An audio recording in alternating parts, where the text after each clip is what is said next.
Rochester Winter Parafest is back, March 25th, 26th, and 27th of 2022. Come say hi to Naked and Afraid celebrities Melanie Elizabeth and Trent Nielsen, Haunted Case Files Jack Kenna, Monster Quest Steve Coles, and more.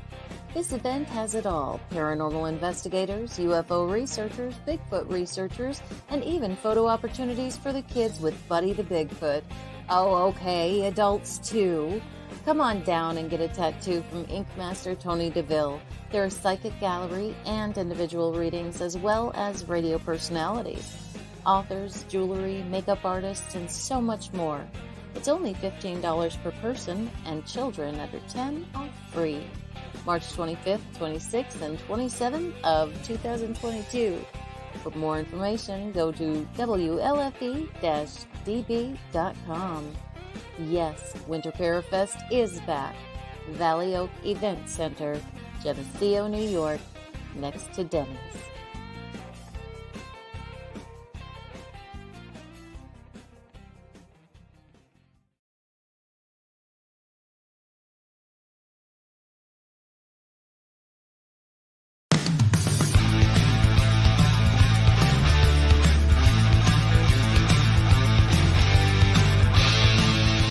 A small hollow in North Carolina. There have been several Bigfoot sightings. Hunters may need to be on the lookout for something other than deer when they hit the woods this week. He hadn't been spotted recently, but according to these pictures, the legendary Mothman is back. The number of UFO sightings is soaring tenfold over the past 25 years. Now, she's not talking about people. She is talking about ghosts hanging around what some say is a real-life haunted house.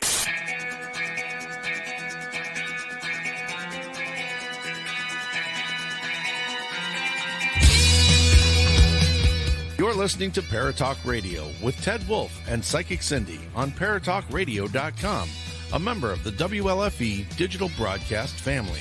Paratalk Radio is your one-stop for all things paranormal, the unknown, and the supernatural. Join us every Monday night at 8 p.m. Eastern, 7 p.m. Central for discussions and guests on topics such as ghosts, hauntings, Bigfoot, UFOs, and more. This broadcast is rated M for mature and is intended for listeners over 16. The topics, views, and opinions expressed on our show may not necessarily reflect the views or opinions of Paratalk Radio, our hosts, or our sponsors. Now, live from J-Wolf Production Studio in Ontario, New York, here are your hosts, Ted and Cindy. Well, Cindy was there. Maybe she is. Maybe she's invisible, guys. Maybe she's... She's there somewhere.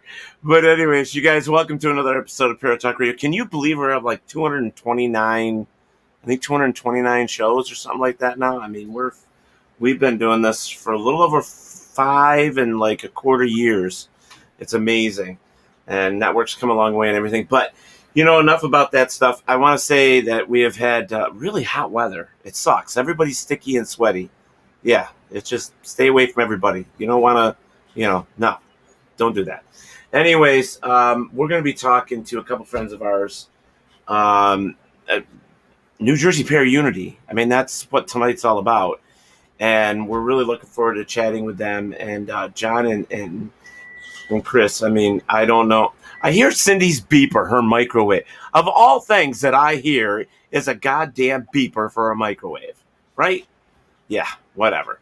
Okay, so that's funny. So, Mr. Joe Chase, hello. How you doing, buddy? Barry Martz, Dave Haney. Hey, buddy. How's things going down there? Hope things are going good. Yes, Barry. Cindy is invisible, and you can hear her chatting in the background. So, yeah, she's there somewhere. And you know how Cindy is, so no big deal. We're going to get into this with John and Chris. I was going to do like this bio and read it on, but we're friends with them. We just want to come on. We want to chat. We want to talk about the good stuff, talk about the event, and just see, how everybody is, because it's been a while with this whole COVID thing. Nobody's seen anybody, and I can't wait for the event. What have you... Oh, my God. I'm not even going to ask. Hi, everybody. You should have been a waitress. I have been in my day. You know what kills me? What? Everything matches your backdrop. No, I know, you're like... can't go wrong with a rainbow behind me. No, I guess not. All right, so let's see. Joe Chase says, looking good, Miss Cindy. Thank you, Joe. Actually, I am going to take my sweatshirt off. All right. Well, while you do that, I'm going to bring our guests in because they're sitting there patiently. I mean, they're so patient. I couldn't be as patient as they are. So, you guys, please, please. Although you are a Capricorn, maybe you can. What? I'm teasing you. Really? All right. So, let's bring John and Chris in. All right. So here we go, guys. Hey, guys. Oh gosh, I just realized I'm switching universes. I've got Deadpool on, and now I'm going to. So Marvel to DC. That's what happens when you do 8-hour readings. You get a little wacky. It was 4. Well, it was actually 4.5. So okay. I switched universes. I didn't even get to turn my fan on. No, that's all right. It's fine. I'm just gonna be eating. Yeah, we know how you are.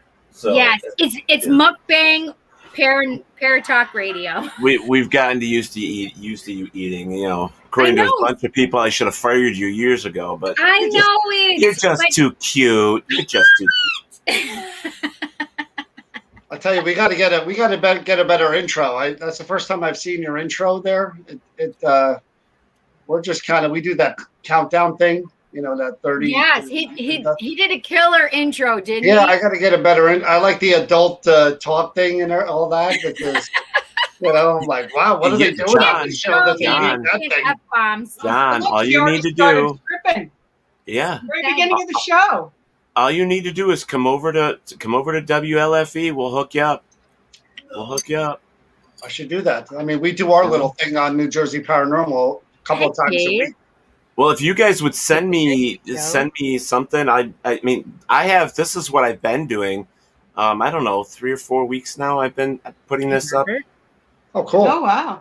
Yeah, I've been putting that up for you. We talk about it at the end of the show every. I'm so excited! I want to. Oh my God! I mean, I've been promoting that poster for 2 years now, and every time I even have a little.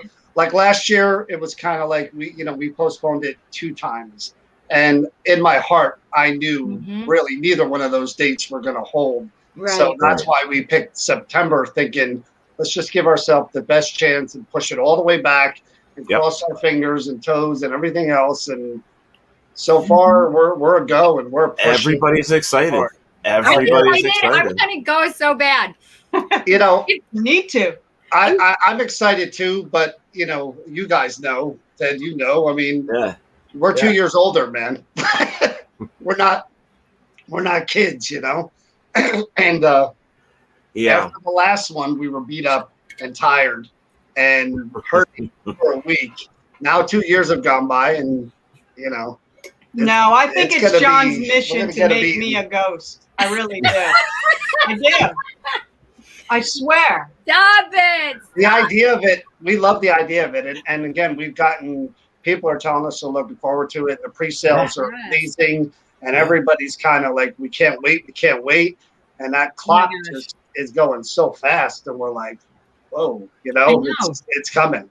Can you believe it's July already? I can't believe it. No. I mean, there's only a few months before you're slow. And we're going to be into that. Once you hit we're going to the Battlefield Bash. You guys are going to be there. Yes.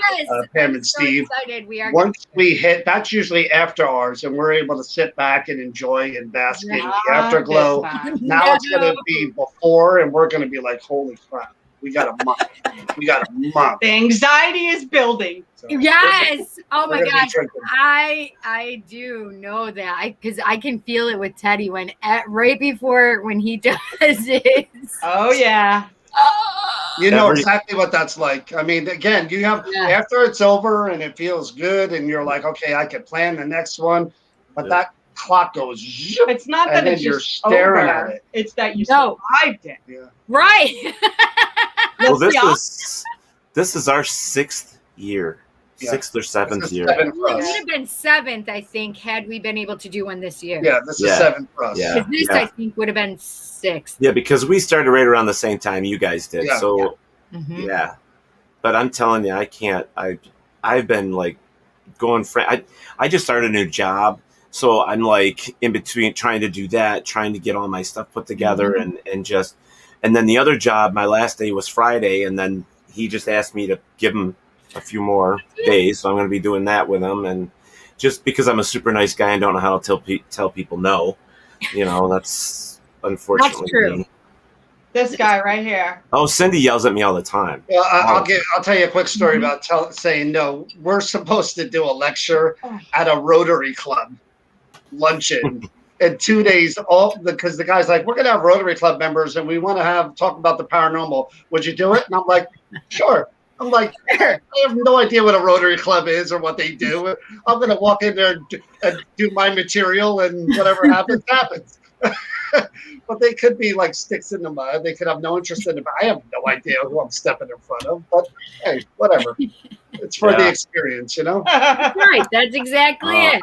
I get it. I just did something I haven't done in 2 years. I played with my band for the first time in 2 years. I'm sorry, Teddy. I didn't even want to talk to you about that. You just shush. Yes. Well, anyway. I literally was here. I I couldn't do anything yesterday. I was homesick.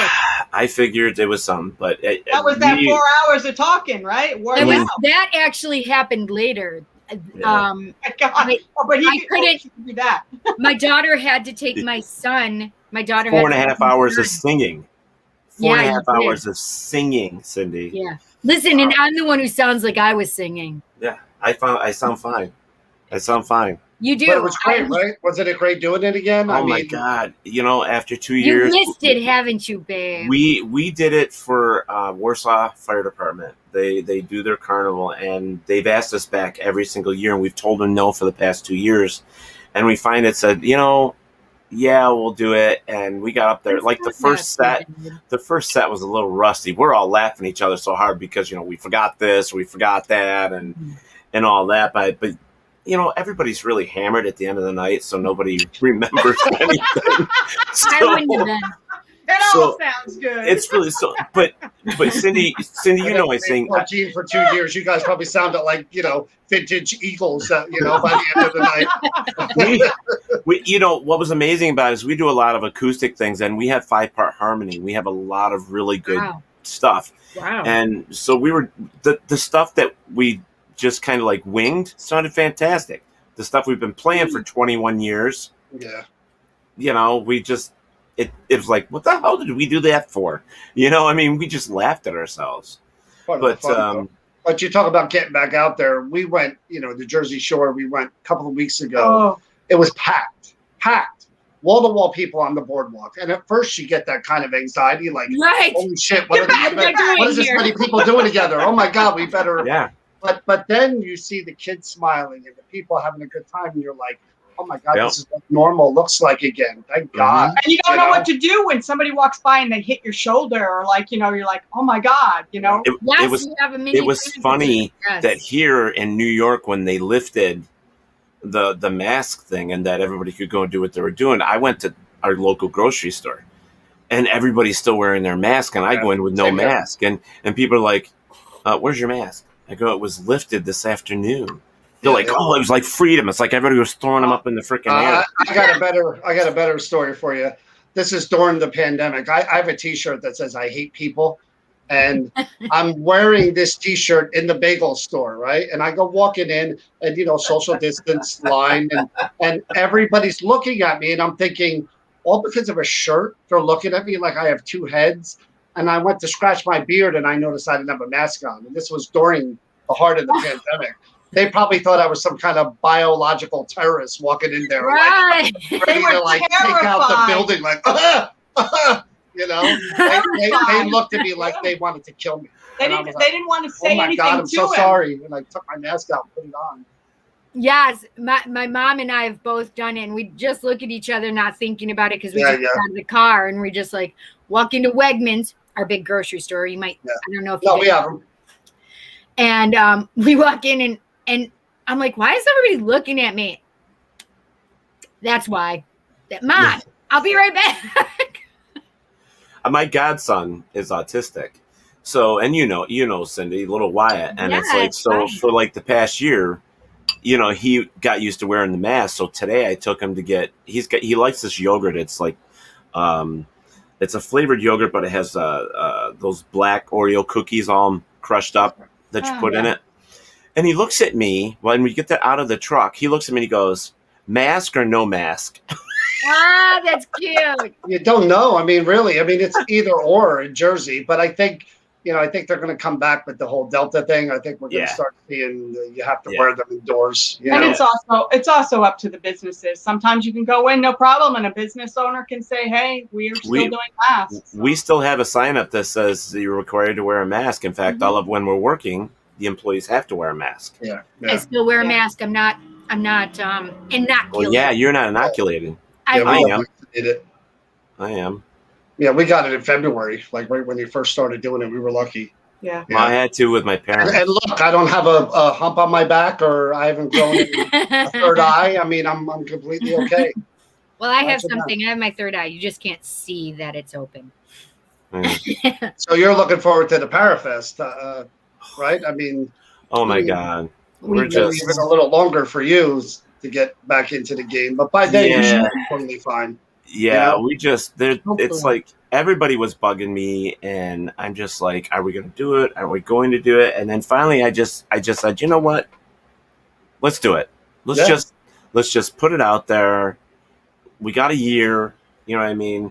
Let's just get the date and let's do it. And as soon as I posted it, everybody started hitting me up saying, "Oh my God, you're going to do it. That's awesome." And then, vendors, and then, all the was it Danny Class and Chris DeCesare. I mean, everybody just started saying, "You got a table for me, right? You got this for me, right? You got," of course, I mean, the people that have supported me from the beginning are serve first as far as I'm concerned, I mean, they're the ones that have been right there from the beginning. They've all reached out and said, "Hey, what do you need?" Yeah. Those are very good people. Yep. You got to make sure that you're taking care of the ones that take care of you. Yeah. That's right.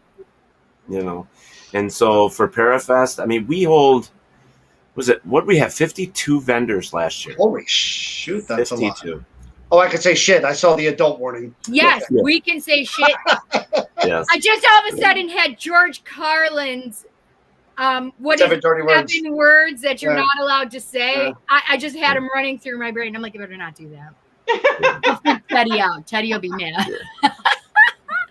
Yeah, but they are. They're chomping at the bit to get back out there. Oh yeah. Can I do one thing? What's that? Cindy? Can I say one thing? Because they had asked in here. I'm eating homemade ramen or ramen, whatever, and yogurt with keto cereal and chocolate chips. Did she just say she's eating ramen? Yeah. She said everyone loves ramen. You cannibal. You're eating ramen, you cannibal. I love it. Okay, this is what I'm eating. This, and I have some of these in my yogurt too. Do you see what they say? Yeah, salted caramel flavor baking chips. Oh God, that's nasty. Oh my God, it's so good. We'll take your word for it. Plain yogurt. No. My soup is amazing though. Saturday night was my party up here at the camp too. It was and so we had just family and friends come over, and last year or the year before, they left me there at like 3:30 in the morning. I was asleep in my chair, and fire's going. You mean passed out? I passed out. Everybody just left me there and just left. Didn't say a word. Didn't try to wake me up. Nothing. Or maybe they did, and you just were like gone. No wildlife, right? No wildlife there? Oh, we have lots. So 4:30, I'm kind of like looking around. It's like I've got that like 5-pound bag of pistachio nuts that cost me like $15 freaking. And I got a little bag of what do they call them? Like the circus cookies, you know, the little animals. Yeah, animal crackers. Yeah, animal crackers. So I'm sitting there, and everybody's gone, and I'm looking around, and I see a pair of eyes walking at me. I'm like, oh my gosh. So I just started throwing food over there. Oh no! The biggest raccoon I've ever seen in my life. Just Thank sits God there, it was right? a raccoon and not a bear or something. Oh, we do. We have black bear. He has had bear. I have What bear. happened to leave no man behind? Right. No, they don't care. I'm a Thanksgiving dinner. I'm the one that they're going to leave behind so that everybody else can be safe. Trust me. You got the wrong type of friends, man. I only got one friend. She's right there. Yeah, then she's right. But anyways, I would never leave you, Teddy. I'm just kidding. But anyways, so we even have a Fisher cat. And I don't know if you know anything about Fisher cats. They're the nastiest things in the world. They will take out fox, coyote, everything. We got bobcat. We got everything here. Yeah, I don't deal with the outdoors.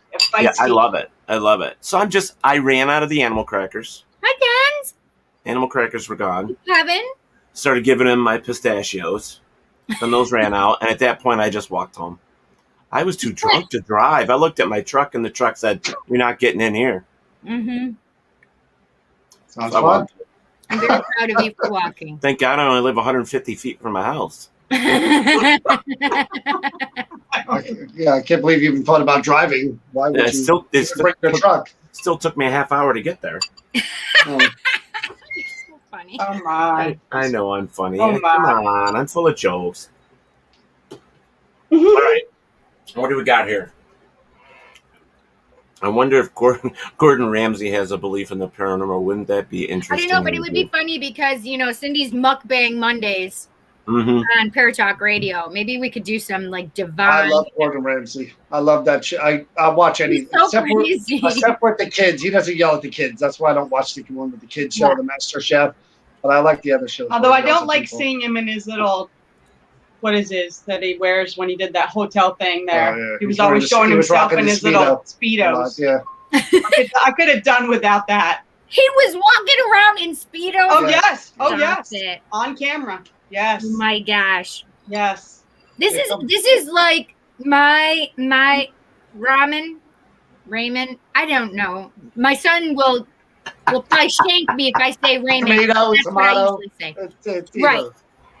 So I have that's funny. I don't use any kind of real homemade noodles. ramen. I use kelp noodles, and there's chicken, there's eggs, there's ramen. There's ramen. There's ramen. There's ramen. I gotta know, is that fingers or toes? Next week it'll be Kevin. Well, or Kenny. She killed Kenny. Yeah.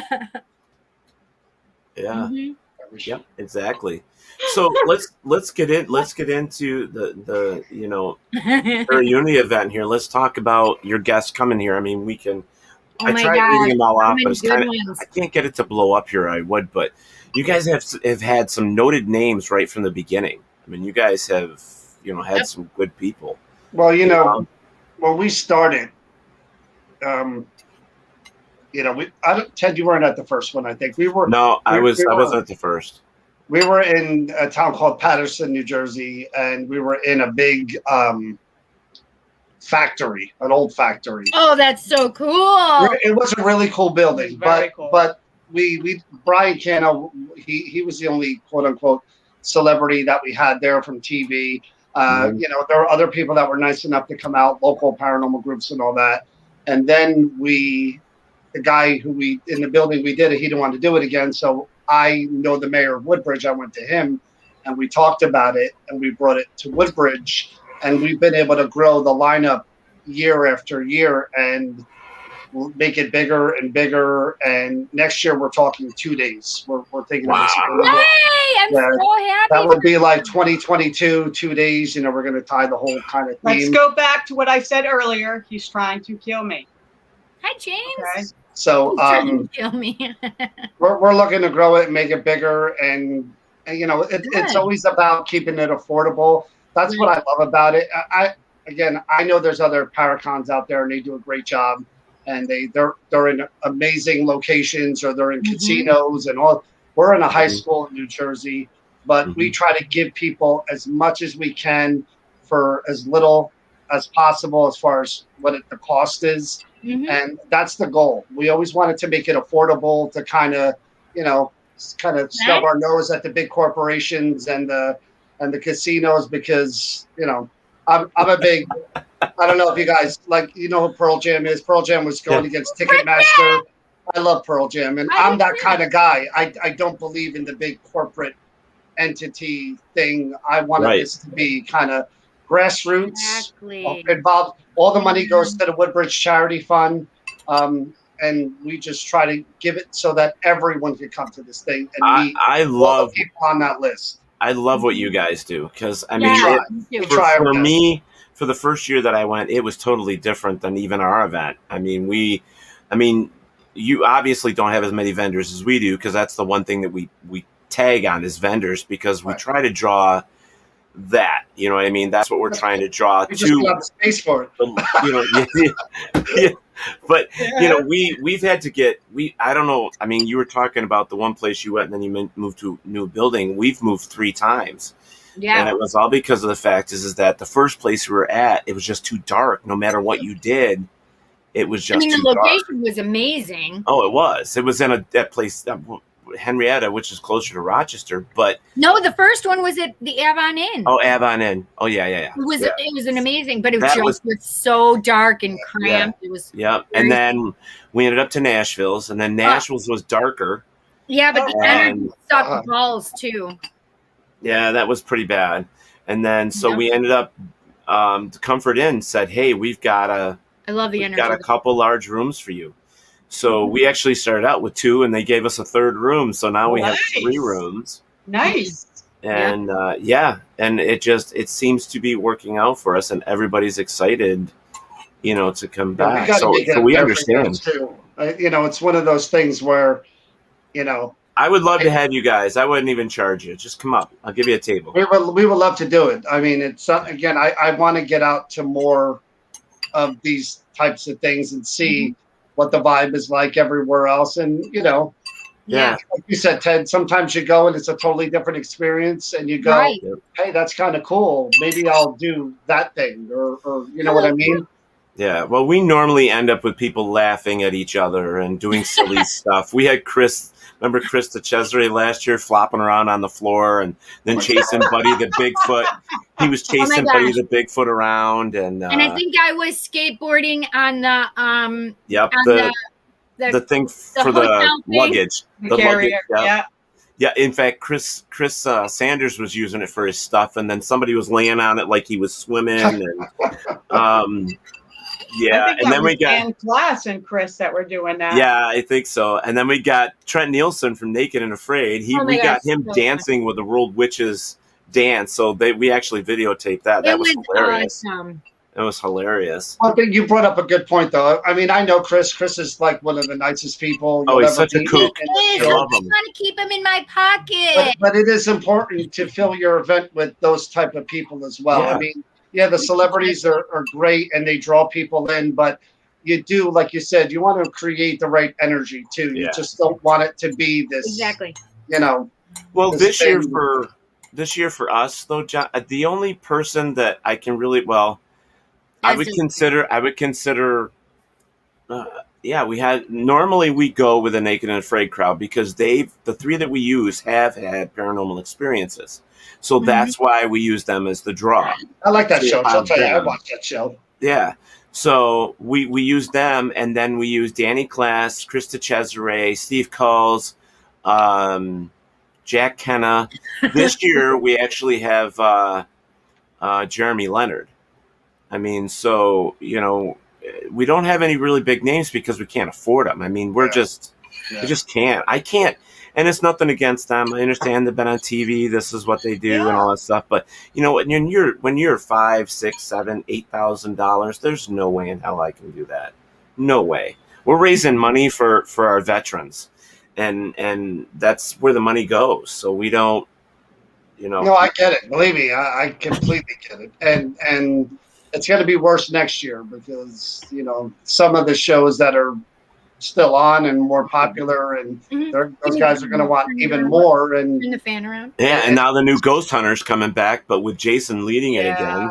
Yeah, so it's going to be, again, but that's what I like, again, about us, that we're able to do what we do, have that poster that you're looking at and still keep it at $20. You know what I mean? Some of these other events are, $50 a day, $100 a day, extra to meet this guy in private. We don't do any of it.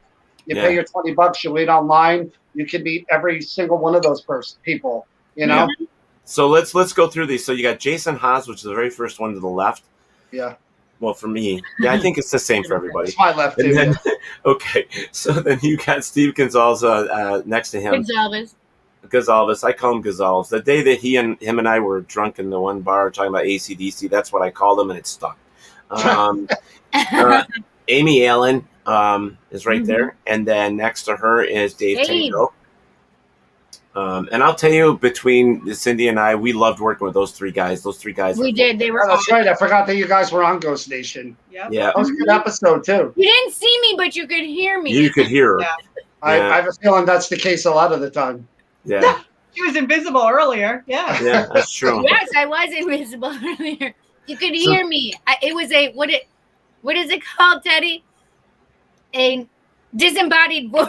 Yes, there you go. Yeah. Yeah. But that was a good episode. You guys you did a good job on that. Mm-hmm. Thank you. I felt like I was out of place for some reason. Now, how many days did they actually film? Was it like we were there a full week. Okay. Week. Wow. Yeah. Because we're going to be filming with the show in about 3 weeks. Not I'll that. be honest with you, those another guys show. they're thorough guys. They're awesome to work with. And they do a good job. Again, Steve and Dave have been at the Expo for 2 or 3 years now, and they're just awesome guys. Yeah, they're good guys. And I'll tell you what, and I would be honest with you, there hasn't been anyone I've met doing this that I would think is some egotistical a-hole. Not one. Not one. And that's the truth. Yeah. Yeah, well, Jason's from my area. This is where he grew up. I mean, I don't know how we missed each other. You know what I mean? But he grew up here. And but we all knew the same spots where everybody used to hang out and go swimming and some other stuff. But it was kind of cool. And then when we met up after, doing the show, which was an investigation I got thrown into, it just turned out to be awesome. I mean, it was one of the best things that was ever captured on video ever. Unbelievable. Again, what are the odds of that? You know what I mean? Like you pitch the show, you pitch the location, you're like, please don't let there be nothing the nights that they're filming. Let there be something that's worth showing. Because you never know. Let me tell you something. There was no pitching anything because I walked in the day before they came. This investigation was just thrown literally in my lap. They're like, the company said. They called me and said, hey, we got a location, blah, blah, blah. We need somebody to go investigate it. We need somebody to go check this out before we send the guys there. And I'm like, you're giving me what, 24 hours, 48 hours to do this? Go in there, figure out what's there. And get some evidence for it. Yeah, so I walked into it with very little knowledge of any of it. Mm-hmm. And they came in the next day. And then they were there for the 5 days. So I worked with them as much as I could with what I could do because I really didn't have anything. I had EVPs and stuff like that, but I only did it like the night before. Yeah. I didn't even have time to go through anything. Yeah, you got to go through all those recordings, edit them, clip them, and go send them to them. And I didn't have a chance to do anything. So they knew everything about the location before I even got there. Wow, that's crazy. Because the team that they had that was scheduled for it just disappeared. They just backed up. Really? Oh, I thought that was your deal from the beginning. Nope.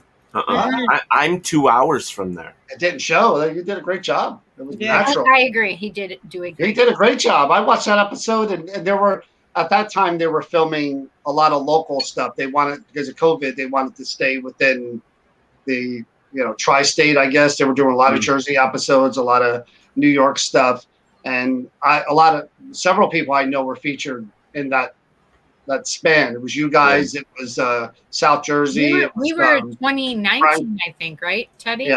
Yeah, we were 2019. Yeah. Okay. So right before COVID. We were before. Okay, we were way. Yeah. Well, actually, when it aired, it was October when COVID hit.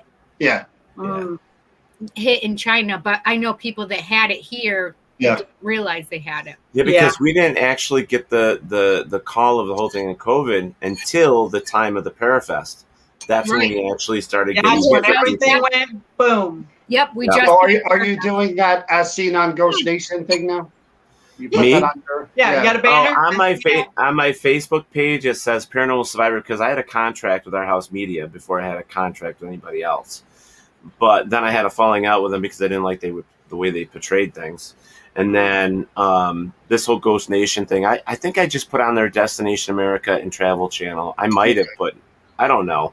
I don't really count on that stuff, but I have people asking me all the time, or they send me a message. Hey, I saw you here. I see you.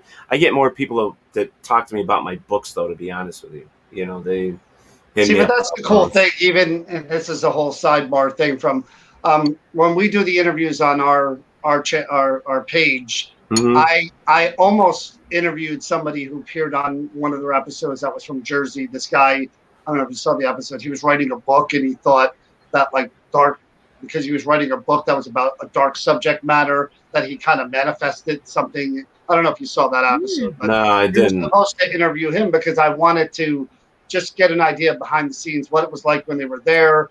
You know, did they fix the problem? Is there anything that happens afterwards as far as follow-up? I thought it would have been, and you're the only person I know really that has been part of that process. So maybe we got to have you on our thing, and we got to go through all of that. Yeah, no, that's cool. I think what happened is that from what I recollect, because I'm not going to tell you it's 100% because I don't remember everything, but I remember this guy calling me out of the blue, who was the guy that was living in that house on the one half. He called me. He said his name was David. He says, hey, he said, I had a team here. There's something going on in my house, blah, blah, blah. I went through the whole thing. I asked him a million questions. We talked for I don't know, a couple, 3-4 hours. And I said, yeah, I'll see if I can get somebody together and we'll come over in a couple days. And then as soon as I hung up from him, not more than 45 minutes later, the production company called me and said, hey, we have this location. And I go, you're going to tell me his first name is David, blah, blah, blah, blah. Yeah, how did you know that? I go, because I just got off the phone with him. Wow. That's crazy. And the producer says, you know what? He goes, it must have been someone say it has to be you because for some reason it kind of fell that way. Mm-hmm. And he talked about me. He goes, dude, we have to start using you for more stuff. We've gone through your bio. We've seen everything you've done, blah, blah, blah, and all this crap. I'm like, I'm really not interested in doing that. I'm happier being on radio than I am on the TV. I mean, this I love. Yeah.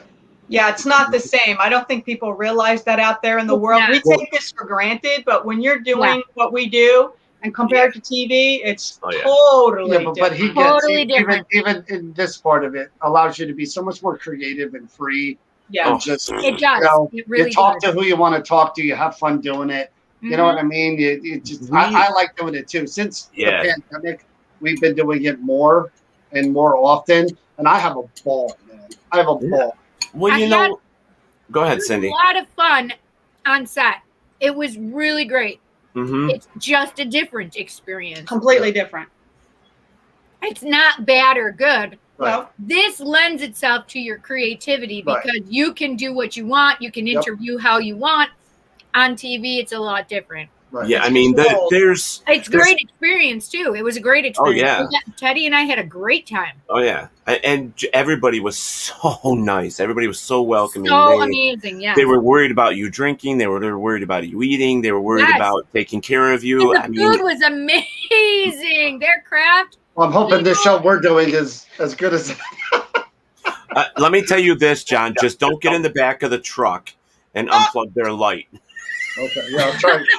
I'll make a note of that. I just heard, don't get in the back of the truck, and I was done. You didn't even have to say unplug a light. Yeah, watch that. Jason says to me, he goes, Jason says, we got to redo this scene. He says, but get in when he tells you to go. Get into the back of the truck. I'm like, okay. So go. I get into the back of the truck, and I unplugged the light with my freaking foot. I hit the cord. He goes, and he teased him the whole time. So Jason turned and he goes, well, that's coming out of your pay, Ted. I'm like, what? How do you take nothing from nothing, Daddy says? He's like, yeah, but again, think of how weird that is. Again, for them, they're so used to that environment, cameras on them, going over things, putting out their lines, being, organic and generic. But for other people like you and me or whatever, we don't live in that world. You know what I mean? We're like they say, because I've done a little production, and when they're like, do it again, say that again, I'm like, wait, what did I say? What did I just say? What did I say? Like, I can't repeat that. I said it in the moment. Natural, yeah. It's called editing, dudes. It's editing. Exactly. You guys are the TV people. See, for me, what I did was I kind of looked at it as, I kind of tried to compare it to being on stage for 21 years. With the band traveling the East Coast, I recorded in Trisha Yearwood's recording studio in Nashville. And I fucked up there too, to be honest with you. I unplugged everything by accident. I tripped over this cord that was plugged in the wall. Oh my God. So what you're saying, Chatty, is this? Yeah, Ghost Nation, if you're watching this, he's going to do it again. I'll never invite him into my hospital room if I'm on life support. I'm telling you that right now. Yeah. Chris, if you want to go fast, you better call me. This is true. or I better call you, either one, depending on. But it's just one of those things. It's like, I don't know. My mom always said, you know what, you're a bull in a china shop, and it's true. I'm a big guy. I'm 6'1", 280 pounds. I'm not a small guy. So we've all been warned. Yes. Teddy plugs. Yes. Ted tears his studio down from time to time. Yes, that's true. I do. Kind of, yeah, I do. Or fall out of his chair. We were talking about the whole TV show and when they go there and if people have a problem and whatever the process is. I don't know if you guys knew or not, but Amy Allen, the Dead Files show. I love her. Yeah. She told me, the two of us, we were talking to her on the phone one time, she actually hires people out of her own pocket to go follow up on her cases. She pays for their flights, their hotel rooms, to make sure that people are doing the things that she recommends. That's amazing. But no one knows who these people are. They're going to be at the expo by her at a table, and they're going to be doing a lecture describing what their process is. So that's going to be Oh my God, I just got goosebumps. I need that's going to be really cool. I just want to see Amy. See, that's amazing stuff. It's like with us, like with the episode from Ghost Nation, that night we went home. Dave was told to call me in the morning so we could see if anything had changed after that night. We talked for like 2 weeks after that. Everything seemed to be okay and quiet. About 3 months after that, things started to come, get loud again. And so what we did was we talked to him, and he goes, well, he's like, I got something better. And so what he did was he actually created his own team. So now he's got his own team out there, and not all because of all the help that he got from all of us. He's created his own team so that he could help other people. I'm so proud of David. Because David was really shy and very scared of things. He was. Yeah. Oh, yeah. But every now and then he'll pop in. But they should do that. You know what I mean? It's one thing to do a TV show. Yeah. It's another thing to where if you're doing a show like Dead Files or whatever, where you're going to people's homes and they're having issues, even Zach Baggins and all those guys, it's got to be more than TV. You got to really try to help these people. These people suffer trauma in some cases. They really do. PTSD even. Well, we've been fortunate enough with me and Cindy that when we do investigations, the people after a while become like family. You get to know them. You pick up the phone, you call them and say, how are things going? Yeah, we've known them for years. Yeah, well, believe it or not, that's how Cindy and I met. Yeah. Oh, really? That is from so I graduated with a guy from high school, and him and his wife at the time were needing an investigation done, and they actually said, "Hey, can we call in my friend?" And and the rest is history. Yeah, they called me in, and they called Teddy in, and then asked Teddy if they could call me in. So we brought her in at the same time, and it was a good investigation too. We found out a lot. It was a really good investigation. So meant to be. Guys, Oh my God, John, when the day that I lost my other co-host and I called her, I had to put the phone like way out here because she screamed. I literally had just been fired from my job. It was, I was crying because I was going to miss all the people, but I was literally crying because I was so relieved to not have to go back there. Yeah. It was because I'm such a loyal person. It doesn't matter. Like I was reducing myself in order to help that corporation. I get that. I get that. And as soon as I got fired, like my boss was my friend and he was so sad that he had to do. He's like, Cindy, why did you have to put me in this position? I'm like, because I wouldn't have quit. And you know that. Yeah. Wow. Yeah. But when I called her, yeah, it was a great day. I just said, hey, I'm sorry you lost your job. I'm so sorry, honey. But, I need a co-host for Paratalk Radio. Me? What? Well, at least he tricked me into this. Uh-oh. Yeah, he snookered me. I never know what she's going to say that scares me. He was like, keep you on your toes, Joe. He was like, wink, wink, come and help me. I just need some footage from this location. Uh-oh. Trial by fire. That's how you get in. You know? I'll tell you, I don't know if Ted remembers how we met, but I'll tell you how I met Ted. I didn't know who Ted was, and we're at it was ParaUnity. I don't remember what. Am I going to have to beep something out here? No curses.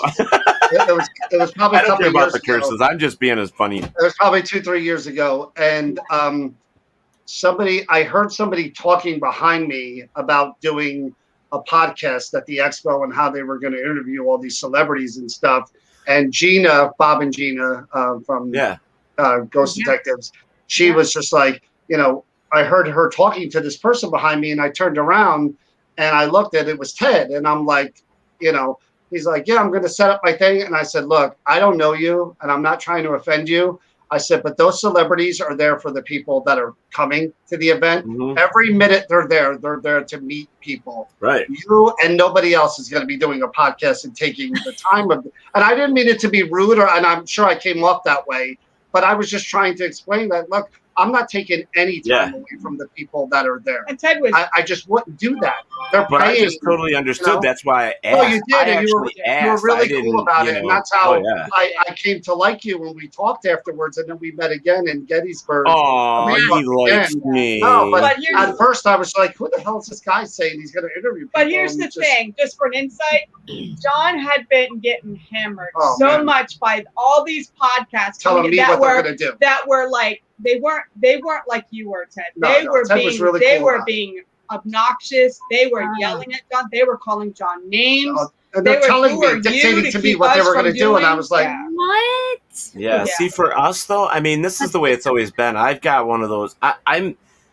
I'm an old-fashioned guy. You don't just do anything. You ask, you get permission. No, you were really cool about it. You know what I mean? I'm not saying that you were rude about it. It was me. Yeah, no. And it was actually. I remember Gina really cool introduced Ted to me, and he was talking to me when John heard, and you were asking, and then John heard. No, and then everybody I knew told me Ted's a good guy. Ted's a cool guy, and I was like. It was so funny because I remember when I met you guys at Gettysburg. And you're like, I think Ted probably thought I was a dick. It was like, I was probably. I'm sure that's how I come across. Because I'm so in the moment. And you know what I mean? The moment for me is, and I'm sure you get it, Ted, you run your own convention. The moment is about making sure everything is running and that the people are happy. That's the most important thing. You want them to come back.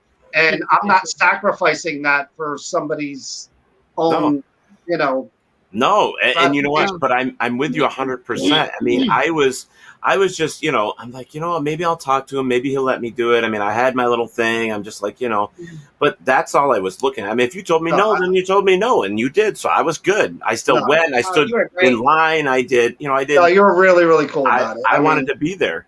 Yeah. But what he's reminding me of, though, was one of the things that I do for Parafest that I don't see anything to do. So if you want to steal this, feel free.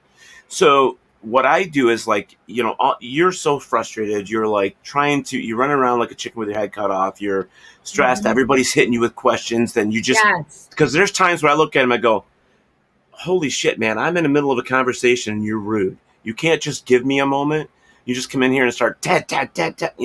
So when I bark back at them, which is the same thing, I'm like, all right, well, how am I going to make this up to all these people? Because I'm trying to get everything set. So every morning I would come down and I would do this speech of, guys, I don't care if it's raining out. I don't care if it's snowing out. It's sunshiny. It's 80 degrees. We're having a great time. I gave him this big old speech every morning, and everybody clapped, and he said, I love working for you.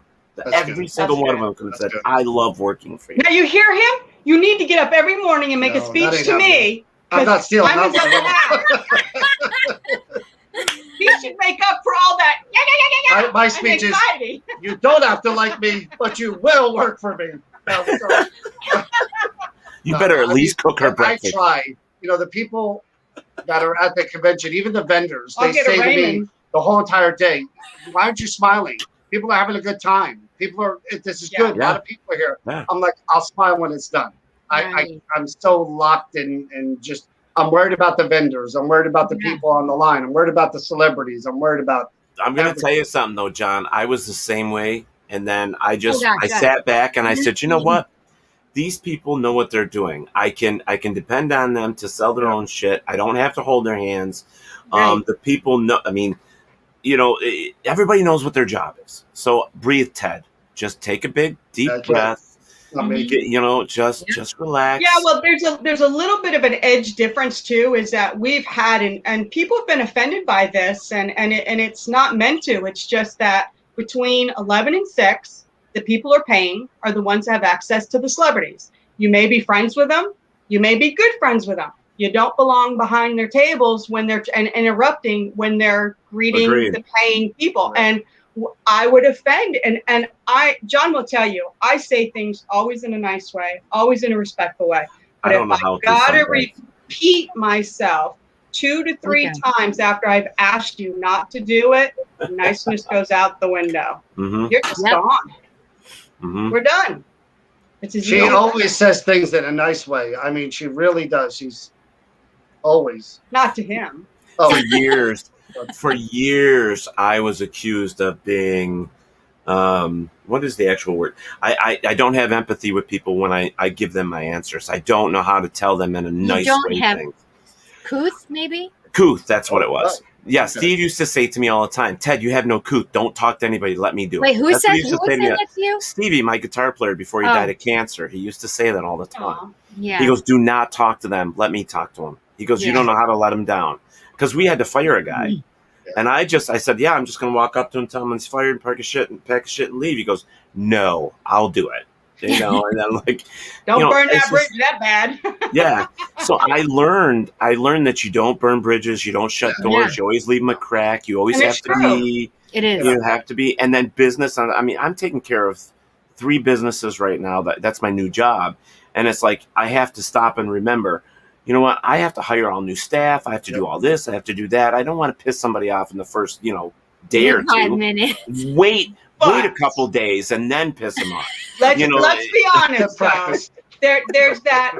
I believe John will actually say I go too far being nice to someone and trying in a roundabout way to get your message. And then when you absolutely will not listen to what I'm trying to lay down for you, then you sometimes you do have to be a brick. Yeah. I totally 100% agree. Yep. Not fun, but yeah. Yeah. I mean, you just have to, I don't know. Every person's different though, too. And that's the other thing that I learned is like, we had people for the vendors a few times that they come up and they're just like, we paid this money and we're supposed to get this and we're supposed to get that. Crazy. And I'm like, excuse me, who are you, first off? Yeah. I mean, you don't even introduce yourself. You just start spouting off all this shit.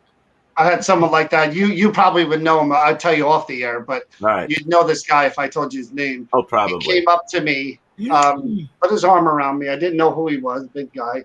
And he goes, you know what you should do at your convention? I'm like, what should I do? He goes, you should let people pay extra, like me, who has money. to spend time and meet Amy Allen, before or after, or, let me like express line if you pay more. And I said, I don't know who you are. And then he told me who he was. I said, if I start doing that, I'm no longer New Jersey ParaUnity Expo. I'm everybody else. And I'll never be everybody else. So if you want to go to that convention, go ahead. They're out there. Right. Don't come to this one. And this guy, since then, I've talked to him and made amends. But it was like, where do you get off coming up to me? And that's how you introduce yourself to me. Right. You know what you should do. Well, go to that convention, man. You're welcome to it. I mean, we run into small stuff like that, but not as bad. But we still do. Like with Parafest, it's like we get our vendors in. The people start futtering through, and hey, can you tell me what table this person's at? And and it's like, thank God we don't have anybody that has a big name except for Cindy. But thank God we don't have any big names. Cute. I know. But thank God, because it's like, I don't know if I could handle all that fuss. Plus, I don't want to just promote the people that are on TV. I want the people that are doing the work out there that don't get recognized and don't, and that are able to set up tables and play their TVs and show their investigations and their evidence. And, the people that need a little pat on the back from time to time. The people in the trenches. Yeah. And so that's what we concentrate on. We're the first paranormal convention of the year, and it's like we want it to be a kickoff to where people go, you know what, this is so much fun. I want to go to that one, or I want to go to this one. Exactly. The only problem that we have is like when I talk to other people that run paracons or para events, and I say, hey, but I haven't asked you guys, but I've said, hey, get me some of your literature. I'll get your literature. I'll bring it. We'll hang it up for you. We'll put it on a table, and you wouldn't believe how many of them say, "No, we'll take care of ourselves." Yeah, that's weird. It is weird because why would you do that? Because it's a competition. It really is. Not to me, it's not crazy. No, but it shouldn't be. But there is a competition level, and there is. I mean, no, we've gotten hate from other conventions. Oh my God! You have no idea what That's stupid. Really? 3 years ago was horrible. They're in a gym. You got to wait on. We've gotten so many attacks on our convention. Oh my God! That it was just like, why? Publicly, we don't say anything about anybody they were else taking ever. ads out saying that we were this, we were that. Yeah. I mean, why would? Do your advertisement for your event. Don't knock another event in your advertisement. You don't need to do that. It's ridiculous. You don't want to go to that one. That's in a gym. We're not in a gym. It's like that's what they put on their advertisement. Here's the putting thing. that out there and in part of their promotion. You could come to our thing, or you could go to their thing, which is this. And it was just like, why? Why you know what? That's just childish, like 7th grade, 8th grade bullshit. But why would you do that? This world is big enough, and that's what's wrong with the majority of our country. It's like everybody's out after everybody else. It's like it's the world we live in now. But the thing is I've had some personal experiences lately with drama, right? And this is the thing: is I've said, listen, you can either give into the drama and retaliate, or you can own your brand and you can not even look at that. Well, that's how I talk back to them. About your business. My success is my response. Exactly. You're not gonna get the talk back from me. Exactly. You're just gonna see what I do and how we do it. Exactly. And we're just gonna do our thing. And if you have to diss anybody, it's on you. It's you're not confident in what you're doing. You're bringing yourself down. I don't need to talk bad about anybody. I don't need to do anything. I just am focused on myself, and that's it. Why can't we go back to the don't same need this thing? drama. No, the paranormal field is full. It is. That's what people don't understand. The peripheral people that are just into the field and spirits and ghost hunting and all that, they don't get what it's like doing what we do. Right. Even on the high levels of TV celebrity, there's drama going on up there too. Yes. It permeates every aspect of the field. And try to miss those landmines. Those are tough when you're running an event. You find out later, like, oh my God. But it's a shame because it doesn't need to be like that. But then like life, you have these clicks and we have had a couple situations. We did have somebody that was on our show that just Yeah, we've had a few of those, but we were knocked from the beginning with our show because we weren't the same old boring paranormal show. People looked at it and go, they swear. Because They Teddy eat. doesn't ever know what's going to come out of Yeah. my mouth. Right. They eat, they swear, Or go they into drink. They don't, they talk about sex. They talk about real life. They talk about, I'm like, what are you supposed, what, you want me to Sydney's take like, away? me? Yeah. Me? I talk Well, about well, here's the thing. You guys were on our show like 2 years ago, right? Yeah. It's like, did you expect what you got? Oh, I had a good time. Had a great time. Yeah. But we get was that. We get different. people saying, like Yeah. that. hey, we had a great time. We're so glad you're not like this show or that show. Yeah, no, they've said stuff to Teddy. We've had some about bad- me, Well, about it's me so- especially. She eats. She does. It's so much this. easier to pick up your piece of paper and go, so how did you get started in the paranormal again? That's cool. That's cool. Exactly. That's cool. What is your favorite piece of Awesome. equipment? Awesome. That's Awesome. great. I mean, it's- Yeah, let's get those keywords. anybody could do that, you know? Right. But how about the one that's laughing at something in the comments and the person that's here takes offense because they think I'm laughing at what is being spoken. And then they yell at me on I've air. had that. And this is a big name. It in was a big paranormal, name.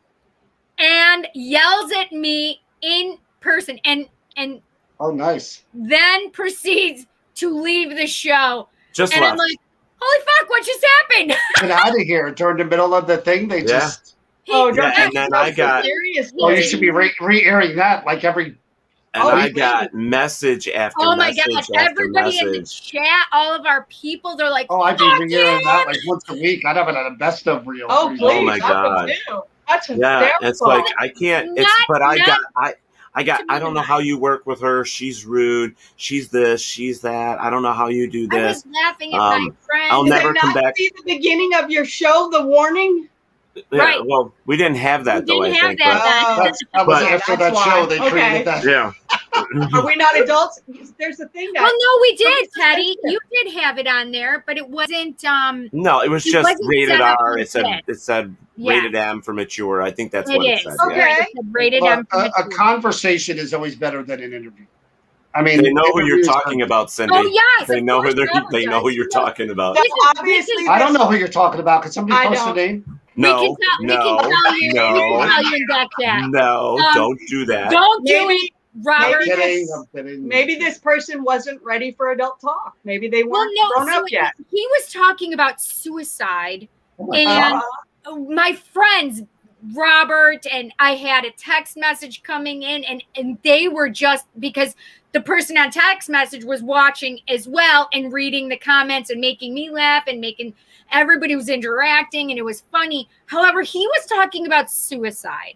Oh, okay. So it was for him. He was like being really in a serious conversation. Right. So it was a miss. Oh, I it was think I kind know of, who it is. you know what I mean? It was kind of a Yeah. miss thing. Okay. But I know here's who it is. the thing. However, Let me what say we this. need to say, it did not matter what I did.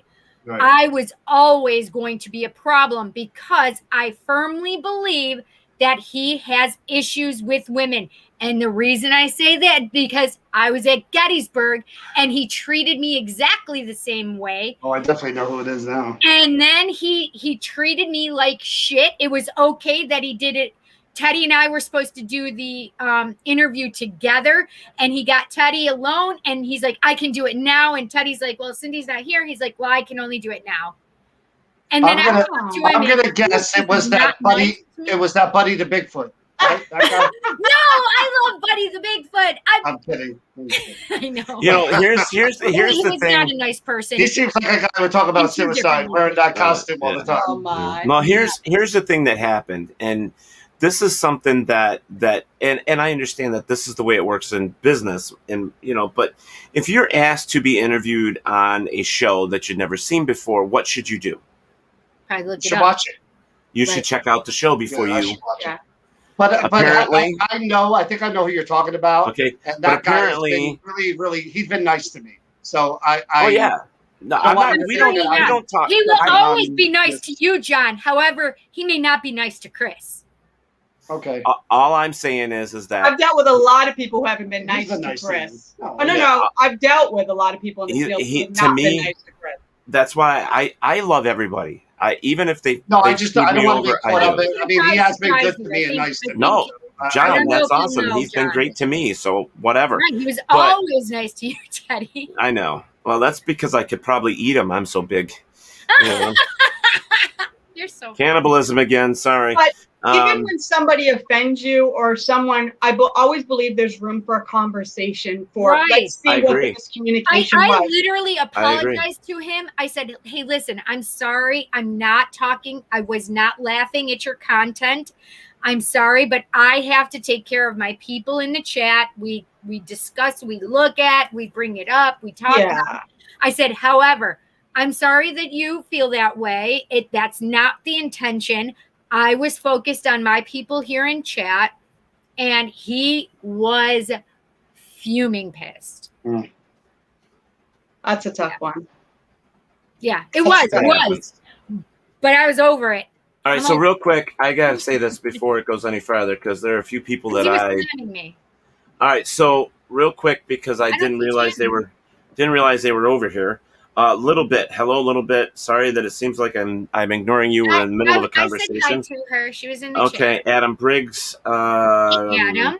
Let's see, Bill Davis is on this one over here. Yes, Bubba Killiam, Daniel Class. He says, "What's up, everybody? Hope to have everybody has support." Gina, of course, we're talking about Gina. Gina says, "I ignore the drama."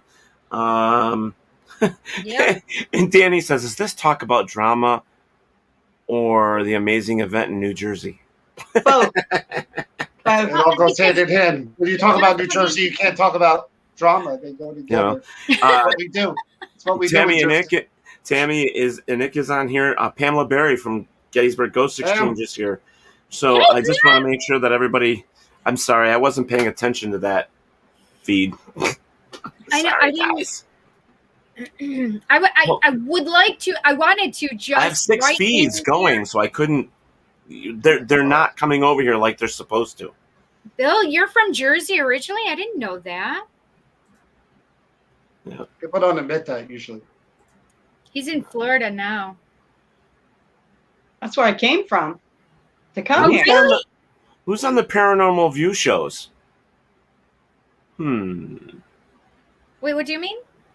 Somebody's on the network Paranormal View shows. I'm just wondering who. Oh, I who's thought over it was there. you. No, I don't know who that is. It's Okay. got to be one of the other Maybe- admins for the network. Oh yeah, maybe it's like Dom or something. Well, I wish they'd say something. Let's see. Here's what. Yep, down the shore in Keyport. You know where that is? About 20 minutes from us. Not far. Oh, nice. Yeah, drama does speak for itself. Yeah, well, we'll get off the drama because there's too much of it in the world. I wanna. What I'd like to do is I would like us to take a break. It's 9:09. Yeah, it's 9:09. So I got 9:07, but let's take a 9:10 now. Okay, whatever. My phone's different. My phone, Jesus, my phone. We need to get Ted a shirt that says "Unplug with Ted." Ted Unplugged. Is amazing, Chris. Whatever. I'm ignoring that comment, Chris. I used to like you. Amazing, Anyways. Chris. All right, we're going to take a short break, You guys. gotta wear it to Jersey Paracon though. There you go. All right. I'm going to put on there, it'll say that on the front, and on the back it's going to say, just because Chris said so. No, and also because Chris said so, and what's his name will agree. Yeah. Oh God, that's hysterical. All right, so we're going to take a quick break. It's going to be about 3 minutes, and then everybody can go and do their thing, and then we'll be right back. So, Oh, it's guys, 11:10 in Australia. Oh, now it's 11:11. Everybody make a wish with Robert. whatever. I'm taking a break on your 11:11 wish break. Okay. All right? We'll see you guys in a little bit. We'll be right back. WLFE Digital Network is now on digital television. If you're into ghosts, Bigfoot, UFOs, and the creepy, then WLFE has a TV channel for you, Paranormal View. Watch all of your favorite WLFE video talk shows on one channel. Shows like Paratalk Radio, Step into the Paranormal, Skeptical Help Bar, The Creepy Parlor, and more. Looking for something else? Do you support the LGBTQ plus community?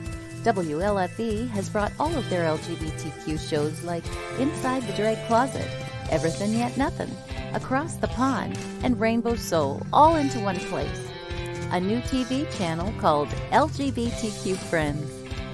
The third channel is Variety Unlimited. Here you'll find a wide variety of talk shows you know and love, like Just Cindy, Card Pulls and Coffee, Real Talk with Dom, The Bipolar DM, Meet the Author, and Movie Review 5. The best part of watching these shows is that they're all available to watch at one location, one website, WLFE-DB.com.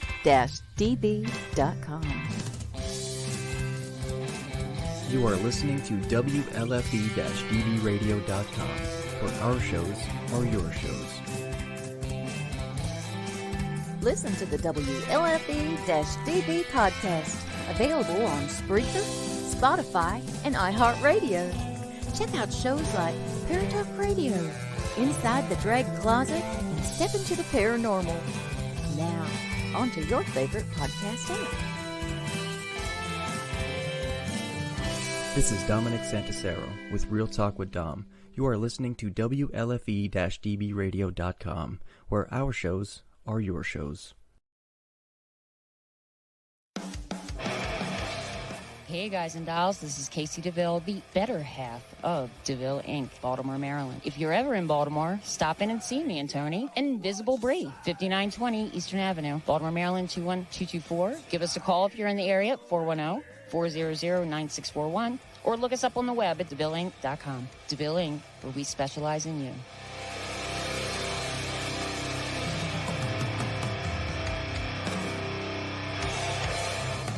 Oh, yeah. Life just got sweeter now that WLFE-DB has merchandise. Show your support by purchasing your t-shirts for WLFE, Paratalk Radio, Inside the Drag Closet, and more. But it doesn't stop there. T-shirts, coffee mugs, tanks, buttons, cloth bags, and more. Go to WLFE-DB.com. On the top bar, click on the merchandise tab and bam, there you go. You got merch. Support the shows. WLFE-DB.com.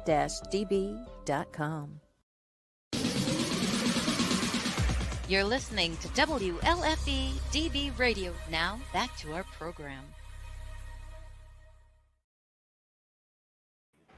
All right, guys. We are back.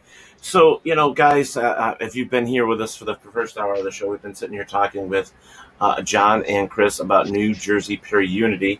And it's one of those events where, I love the event, and that's what I wanted to kind of talk about before we went to break, but it's okay. We got distracted by drama. But I had a great time. Like, I'm friends with Jason, or not Jason, I am Jason, but Grant. Yes.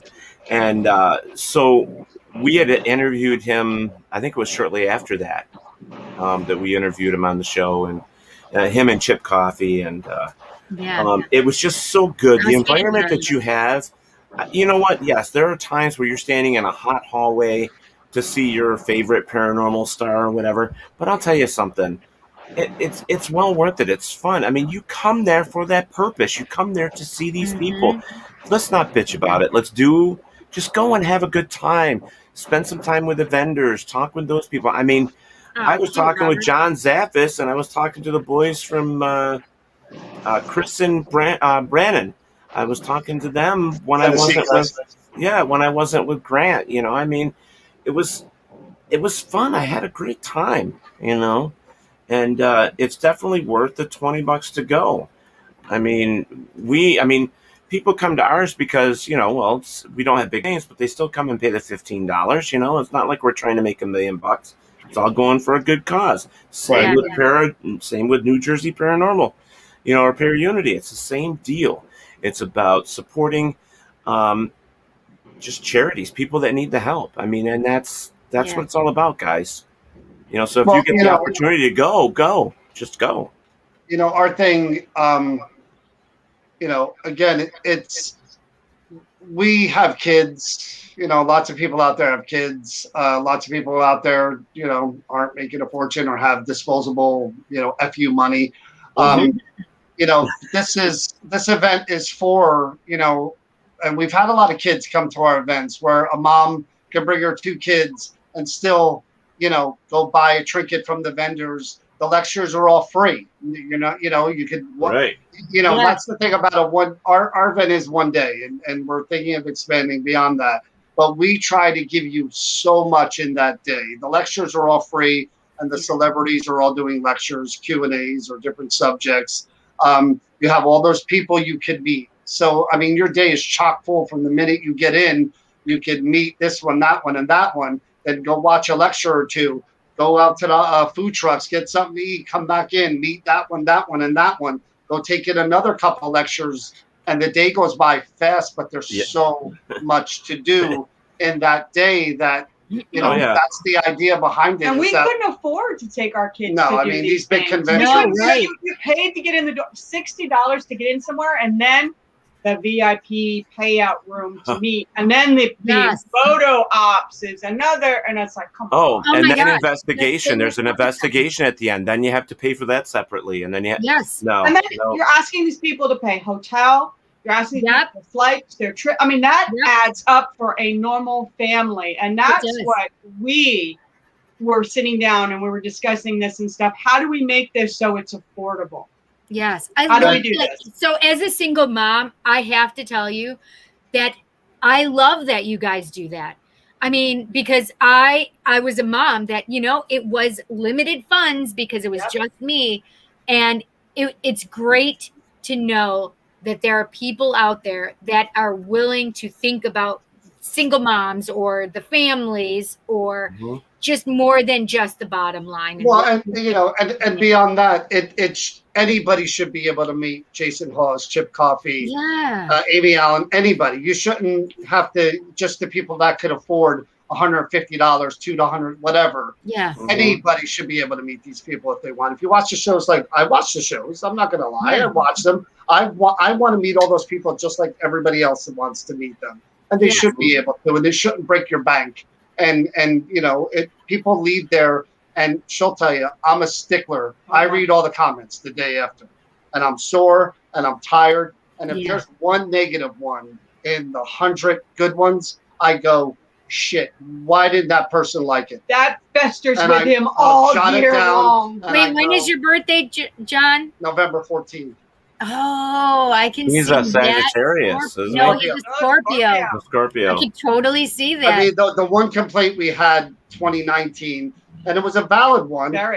There's a, from the main vending area where the exhibit rooms are, they're in the back of the school. So you have to go through one door and then another door. And there was a tiny step you have to go up before you go into the other door. For handicapped people, issue. And we didn't think of that. And I'm pissed off that we didn't think about that because it did affect one person.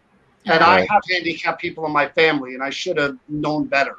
So the very first thing we did after 2019 is say, we need a ramp.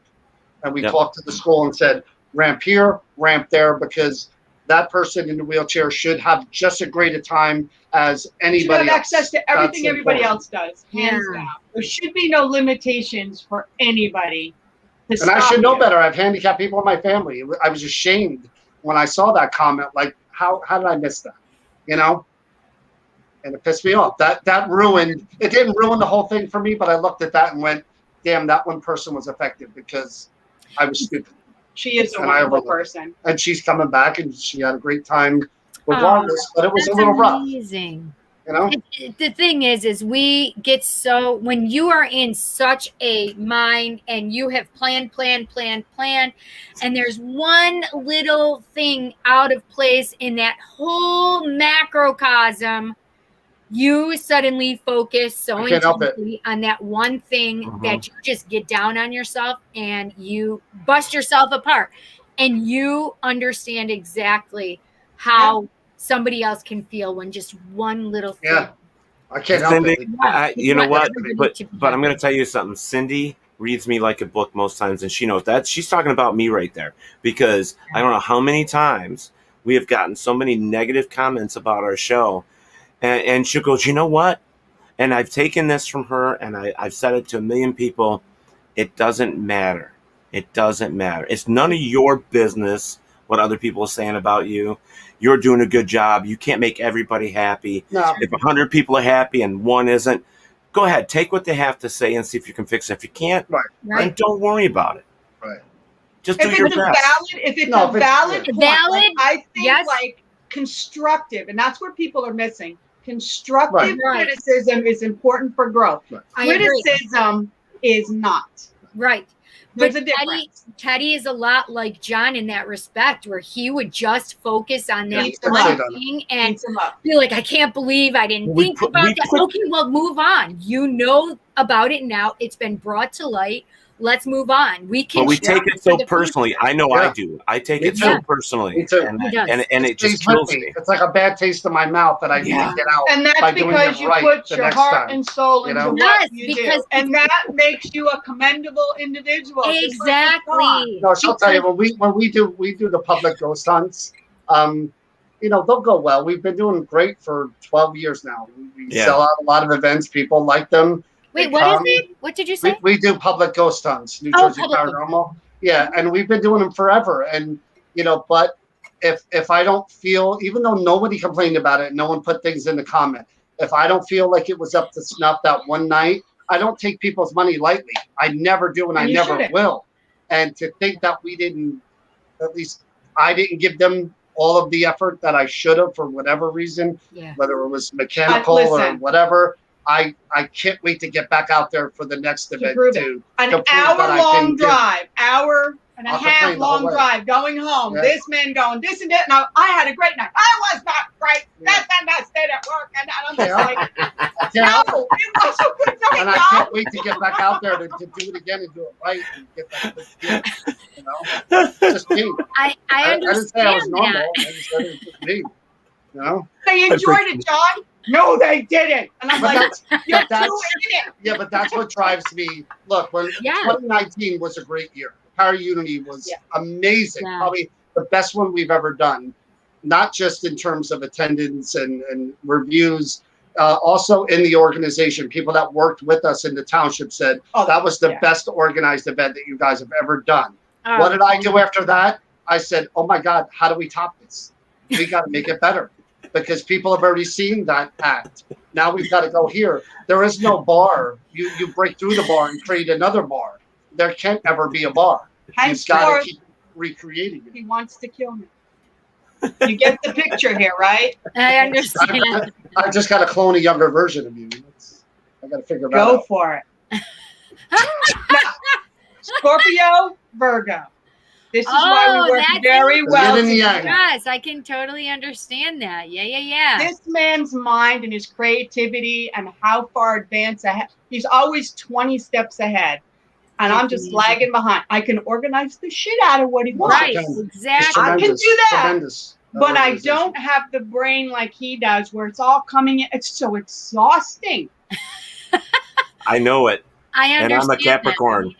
I'm a Capricorn. Everything has to be perfect. Everything has to be done the way I need to do it. If it's not done by me, nobody can do it as well as I have. I have to take care of that. I understand that myself as well. Ted, you and I. But he does trust me. Thank God, he trusts me, and I trust him.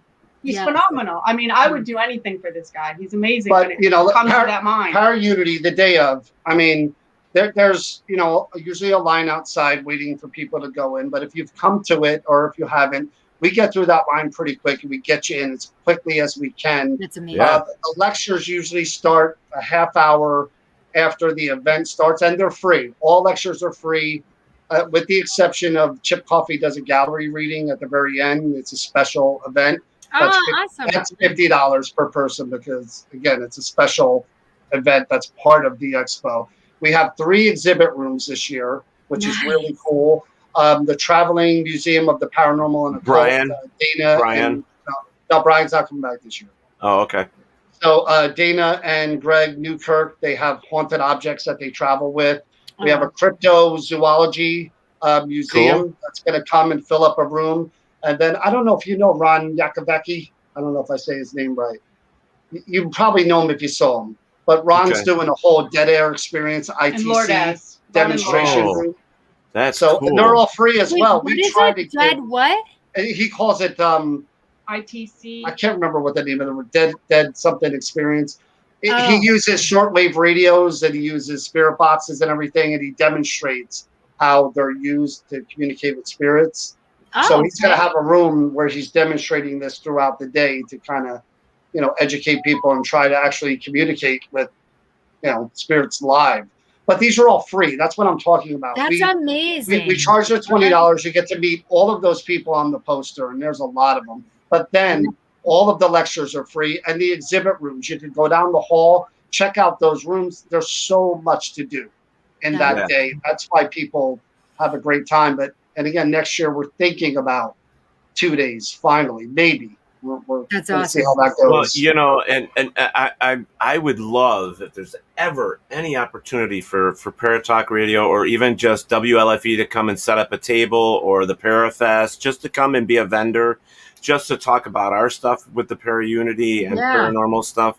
I know Cindy and I would love it. No interviews, nothing like that. Just come down and share no stuff. interview. I get it. And again, it's nothing against you guys. I like you guys. I get that. I just don't believe in taking time away from the celebrities. I'm with you. I would just rather come down and talk about the network and talk about definitely do that. Paratalk Radio, like what we do. Come. Yeah. You got it. Come. I'd love to do that. I'd like to have you there. You guys are awesome, man. I mean, I like being around people I like being around. And you guys are definitely part of that. Pam and Steve Barry. I mean, I could roll down the list of people. Yeah. And it's people like that make this event good vibrations. All people that get along. There's no drama. You talk about drama. Yes. There's none of that BS. We love their event, we don't allow it in. We tell people that if you're going to bring that in, you're not welcome. Right. Stay, go wherever you got to go, but you're not coming here. This is about all of us getting along, enjoying it. Enthusiasts, fans of the TV shows, groups, just come and hang out and have a good time. I want a vapor door. If you bring in drama, you just vaporize and don't make it in. Wouldn't that be cool? That's amazing. That'd be great. Like a portal. That would be funny. Like Mr. Burns with the trap door. You just hit the button and on the table. You just been vaporized. But that's what this event's all about. It always has been. It always will. Just good people getting together and having a good time. Yeah. And meeting the celebrities, of course. Well, I'll be honest with you. The only two events that I actually make it to is either yours and Gettysburg. Gettysburg is awesome. I love it there. I love going there. I love Pam and Steve. They've got a good cause. I want to get to your guys' this year. You're going to enjoy it. To your guys. Hey, if we're doing the table, Cindy, for you guys, you have to come. That's right. I will be there. You're going to enjoy it.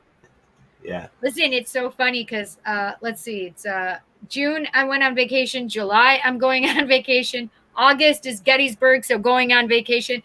And then New Jersey for September. Yeah. And what's cool about this year is that usually we do it in May, and we've always done it in May because of the world turned upside down and COVID. September is looking so much cooler because everybody's going to be in that Halloween fall kind of vibe. And I think it's going to add even more to the atmosphere. I really do. So are you guys? It's my birthday. And it's her birthday the week before. Yay! Okay. She's 30 for the fifth time. Oh, I'm not embarrassed by my age. I'm cool. Wait. Did you? How old are you? 54.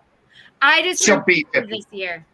I turned 50 this year, and Teddy turned 54 this year. Yep. Yeah. But so are you guys thinking about keeping it around the September timeframe, or do you want to put it back to the May? No, we're thinking of keeping it in September. Yeah, we talked to the mayor about that already. He likes that time frame as well. Yeah. Because in May we get involved in a lot of the school sports and stuff that are going on. So September, and again, I like the Halloween. I love that time of the year. Before COVID, too. I love September, October, November, December. That is my favorite time of the year. Me too. It's my jam. And to have this convention, that time will make it even cooler. Were you there, Ted, when we got that torrential downpour? It's like a hurricane hitting almost. I was only there 1 year, I think. I was there the 1 year, but there was a lot of rain. Yeah, that time that we were there. Brutal. Yeah, But there was a lot of in rain there. 2018 or 2019, Teddy. I don't remember which it was. I don't even remember who I went with. I think it was 2019. I think it might have been the last one we did. Yeah. I know who you went with, and her name is Sheila. Sheila. Yes, it was with Sheila because I was so mad. I was so jelly. I was like, I can't believe you guys went without me, man. Then we ran into Ted in Gettysburg at the Bash and got to see the Ted Kenny Biddle show that was going on. Oh, that whole love fest. Wasn't that awesome? Wasn't that awesome? Oh, it was. Good to see. It was crazy. I peeked in to see where Teddy was because Kenny and Teddy and that whole panel was running late because the whole show was ending. And I look in and I see Ted's face. I'm like, oh shit, I'm not going in there. No, but there's another guy. Not to get off subject, but there's another guy who I had heard about in the field and not good things. But when I met him face to face, Kenny Biddle, I thought the guy was great. We had a great conversation. We laughed. We joked. Yes, he was totally different than I thought he would be. Kenny and I became really close friends. In fact, yes. After that, you had to get that away. Yeah. We had started met talking Kenny the year before at Gettysburg. We had met him the year before at Gettysburg, and then the following year, that's when it was the. But that's the lesson about the drama. Don't believe the BS that other people tell you about people. Meet them yourself, form an impression, and then you decide. Yep, because we ended up having breakfast together the following morning. Yeah, we were there. We were there. Yeah. Yes. And it was a love fest. That was a love fest. It was freaking. They were sharing French toast. It was amazing, and then it wasn't even till March when the whole thing with COVID hit, and Kenny and I were talking. He was talking about he wanted to do a podcast, and I said, "Well, I don't do WLFE doesn't do podcasts. We do vodcasts. We do the video podcast, which I love. I love that better." Yeah, so he's like, well, Ken, somehow we got in the conversation. So Kenny's show ended up here on WLFE. So we've had him here for over a year. We got to get on there. I'll send you our clip of our show. I think you'll like it. I mean, I don't need a clip of your show. Just tell me you're going to do it, and we'll get you. Well, we just interviewed John Zaffis last week. It was awesome. I mean, I'm upset with that. No, I'm just kidding. Do tell why. No, John, you could tell John hasn't been out there and talking to people for a while. John is. We had the he's a greatest sweetheart. time just joking around and laughing. my He God. went on and on, and none of it was boring. We went from the Warrens, we went all the way through the whole thing. And he was awesome. We tried. Well, I think we've tried for 2 years now to get him to come on our show, and I don't know if because somebody told him that we're kind of loud or what, but we've never been able to get him. The other one we've never been able to get is Lauren Coleman. Okay. And it might be because they're just not used to people like us. Right. That's exactly it. That's true. I have a question from Barry for John. I read it. For John, I wasn't at the ParaUnity Expo in 2019. Can you still pay the old-fashioned way and submit cash for $20 for the expo? I found that to be advantageous. Won't be this year. Will not be this year. It's better to pay ahead of time and get banded because you'll probably get through the door first before the people in cash.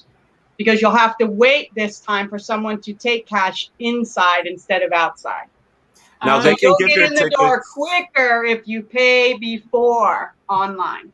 So right here, at the New Jersey ParaUnity Expo.com. Can I read that question again? Question for John. Okay, that was the first 3 words there. I don't know if anybody read that. But, question for John. Yep, I read it word for word. Thank you. Thank you for I forgot my that. name. I thought maybe I misread or misheard that. Alzheimer's is setting in. I'm older than my mouth was moving, but it wasn't my voice coming out. It was I've been in the paranormal too long. I can actually disembodied voices. I sound like a woman sometimes. Check this out. Len just said he went over to the Facebook. It sounds better, or YouTube. He says it sounds better on YouTube. Okay. Well, that's because he Facebook subscribed and rang the bell. Bell.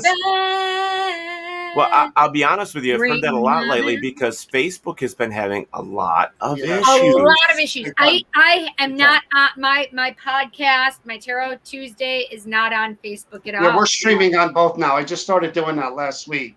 Yeah, I'm not. So you're using StreamYard then? Yes. Yeah, StreamYard's awesome. Yeah, I love it. Yeah. Well, then, you know what? All I got to do is get your information. We just got to put you in a couple sections, and after that, you can start streaming right over here. Oh, cool. Yeah. Yeah. Do we do the same thing with the commercials and all that stuff? We're gonna give you everything. We've got voiceover people from all over the place that will create voiceovers, that will create intros for you.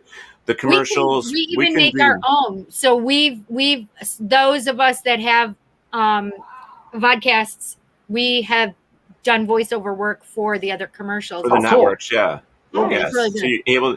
The only difference is that from WLFE to like what other people are doing, because people can't, sometimes they don't know what they're doing. They don't have the experience. They don't know how to create the paper or the photos and the intros and all that stuff. We do charge $20 a month. We do. Okay. We have to, because it's the only way we can survive. We lose money every year, but we still do it because we got to have something to come back in to pay for everything that we offer. Right.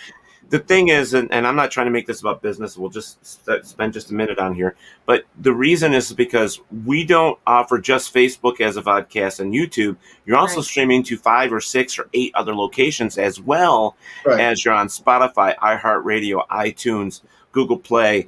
You're on another 9 or 10 audio networks platforms, that we no, pay I mean, for, we do pretty good. we pay for. Not to toot our own horn, but we've got 125,000 followers on Facebook. New Jersey. There you go. Hell yeah, friend. We stream. Yeah, Well, fuck, they don't need us then. They don't need us. Yeah, you're right. We don't need to pay $20 for what we already have. Kidding. Well, guys, thank you for joining the show. It was an awesome show. The person ticked off. He's going to kick me off. I'm gonna talk about. Hey, now you're talking. I'm talking about my buddy here. I love Godzilla. Yeah. This is my favorite one, though, that he has. Look, it lights up. Yeah, that's cool. Is that from the new movie? The newer movie?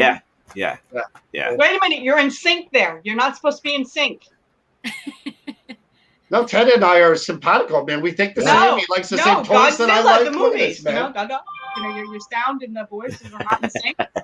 Come on, Sometimes it doesn't. Sometimes it doesn't. No, I'm a Godzilla freak. Have you seen behind me? Yeah, no, I can't really see everything back there. I can just see the. Okay, yeah, I can see the poster and everything now. I love Godzilla since I was a kid. Yeah, Godzilla is Teddy's. Yeah, oh my God. Teddy's. Hey, that's like the 40-year-old virgin's house now that I look at it. I don't know. Have you seen Kenny's? Have you seen Kenny Biddle's room? Yeah, His man cave. I show you a picture of my room. It's not too far off. Yeah, no, His man cave is amazing. I love. In fact, my mom calls it the Zilla room. It's because it's. I got old frame pictures of the original movie posters on the walls. T-shirts. I've got Godzillas from when I was a kid that are worth $600. Yeah. I've got a ton of Godzilla stuff. Oh yeah. So that's our generation. That's why they left you sleeping in the chair outside when you passed out. Steal your booty. That's right. We're trying to steal his booty. It was like the episode of Seinfeld. They go in and play with his toys, like when he was sleeping. And then play with all the... like a Rodan going and. So funny. So Barry says times have changed, I guess, but I got in quicker using cash in 2017 and 18. Yeah, so I will get my ticket. I will get my ticket in advance. Yeah. So he's gonna. There you go. So there'll be a separate line for everybody that's already. Yeah, that's the township. The township requested that we do it a little different to, make sure that they can track everyone with their wristbands and all that. So that's a great idea. Yeah. And if they pay ahead of time, they should be able to get in ahead of time. So, hint, wink, wink. Yeah, but it pretty much starts from the minute you walk in the door. You go find. How much are? Want to meet? So how much are tables? I mean, how much do we have to pay for a table there? You guys, you don't have to pay anything. You guys are good. Come on, okay, man. I need to put this in my calendar right now. While you're doing that, then I'm going to show these guys. Okay, so this is the funny part. I literally was looking at my calendar earlier today. I'm like, holy cow, 3 months in a row. And I'm like, September. I'm like, no, because it'll be 4 months in a row because I'm going to be going to ParaUnity. See? So while you're doing that, I'm going to show John and Chris one of my favorite pictures of me and Pam. Okay, what's the dates again? Oh, that is a cute picture. That's so cute. Every time we get together, Yes. red noses and photos. Every time. You know, and Okay, again, I have it. The 25th and 26th. Well, I put the 25th and 26th because I'd have to stay over. you know, again, not to, of course, we promote our event and everything, but they are good friends of ours, Pam and Steve. And Yeah. the Battlefield Bash is a very cool event for a good cause, and they do a great job with it. And Gettysburg is awesome. And we'll be there that entire weekend, and you guys will be there. It's a good place to just hang and have a good time for the weekend in August. And we recommend everybody should go to that too. So You know? we do their event every year. They're Yep. good to us. We do interviews with everybody. This year, in fact, we're bringing 5 other shows with us from WLFE. Holy Yes, we are. And we're just going to switch back and forth. Everybody's going to do an hour and a half, whatever. Nice. It's going to be a good time. We're actually That means bringing we're going to be on the panel. We're going to go. There you go. Yeah. Oh, that's Like right. the We're red on a carpet panel. thing. Oh, are We're you? on- Yeah, we're on a panel. Yeah, Yeah, I'm that's on a panel and he's on a awesome. separate panel. No, I Good, mean 'cause their panel. I don't want. Yeah, well, you guys can be on our panel. Yeah, but here we're bringing Buddy the Bigfoot too this year. We're going to be having him with us as well. I want to meet that guy. I told Pam and Steve about him. That I Oh my wanted to- God, he is hilarious. Is he? Okay, so so here's I gotta put over here on the other side here on this other thing. Pamela Berry did respond back and said hello everybody, hello guys. Cook Pedro. Jeremy Michael Denton, a friend of mine, he's watching. Dominic Santaserio, who is from WLFE as well, he's watching. Pamela says, "I love Kenny. We all love Kenny. We do He's love a good guy. Yeah." And Oh my God. and Gina says running Penhurst was tough, but worth it. Yeah. Yeah. I mean, it is worth it. At the end of the day, when it's done, it's Yeah. worth it. But Yeah. during It is work. I have my sister's getting married on the Sunday, the 26th. And I told her, I'm like, they're gonna have to wheel me in there like Hannibal Lecter. I'm gonna have to be like on a you know, And I'll be on his cart lap. where we're like I'm strapped in with IV and just because wheelchair I won't made be for in any two. shape to sit there for a wedding and forget Oh about my God! As Cindy, long as all you don't have the leather face with the Oh, everything but that, I think. Yeah, Okay, no, yeah, I was this is- thinking, I've heard that too. I was thinking getting a gurney, putting them both on there with like the sheet over top them, like they're dead, rest Yeah. in peace on the. Yeah. roll Oxygen them tanks, down the you know, aisle. body cast, you know. What a way to kick it off, right? Exactly. Exactly. That's gonna be rough. I'm like, do you have any idea what day your wedding is on? I'm like, I don't know what kind of shape I'm gonna be in. I mean, I can't walk for like 2 days after this damn convention. You're not going to be in any shape. Wow. That's the problem. I'm too But it's fat to worth look like you as to be your Circle is a shape. doppelganger. I can't come dressed as you and look like you. I'm too fat. Or I'd go in your place. I'm sorry. It just ain't happening. We could try. Dye the beard. Get No. one of those Wayne's World hats that have the hair Yeah. on the side. I told her, I said, every time I wear my hat, I think of Wayne's World. I'm like, I look like I'm Mike Myers with that wig on. That's fantastic. Barry says, Ted, Comet TV and a movie called Godzilla versus Space Godzilla. Have you seen that movie? I actually own that movie. So yes. They got a lot of Godzilla stuff on Netflix, too. Oh, yeah. Oh, yeah. If Cindy can cook, she would be the perfect girlfriend. I can't. She just ate. Who did you eat? Raymond. Raymond. She just ate Raymond. That was She cooked microwave. him. That She was a ate him. Hey, as long as you hear the little beep from the microwave There you like go. we did, you're good to go. Yeah, I just reheated it because I made my ramen as Jessica, my daughter, and my oldest and youngest are both like, it's ramen, Mom. I love Pedro's Whatever. friend. It's I whatever. like his It's little not- I alien. made it myself, so it's Raymond. Raymond. All right, Raymond so Nichols. I'm going to take 1 minute here, and I'm going to do this because we try to do this at every show. So, guys, other than ParaUnity, which we have, we'll start off there. So, ParaUnity, Chris and John run this event. Actually, John runs this event, and Chris picks up all the broken pieces of John as they go along. Chris But, runs the event. you know, but she's always Yeah, picking up the pieces. we both run the event. Okay, well, I was picking, but I was trying Yes, to be but funny. yes, yeah. I do pick up all of his pieces. Okay, Yes. so let's real quick. I want to go through this. So we started this once before we didn't finish. It was Jason Haas, Steve Gonzalez, Amy Allen, Dave Tango, Amy Bruni, Adam Berry, Chip Mhm. Coffey, Scott Porter. We love Scott Porter. We He's always love great. Scott. I don't know. Those are the Newkirks, Greg and Dana. They're the ones that are doing the traveling museum. And the other two are the guys from Weird, New Jersey. If you're not from Jersey, you might not be familiar with them, but they're from Paranormal Foot on Camera too. Okay. Cindy, we have to go. Do you see who's on the bottom left? Dave Schrader. It's Dave Schrader. Nice. You should go back and see our episode with Dave Schrader. Oh my God, we laughed so hard. Our stomachs hurt. So funny. Daryl Marston is there. Ghost Hunters. Yeah. Yep. McDougal. Oh my God. They're the old new Ghost Hunters. They're well with McDougal there. We did an interview with him. We couldn't understand a word he was saying.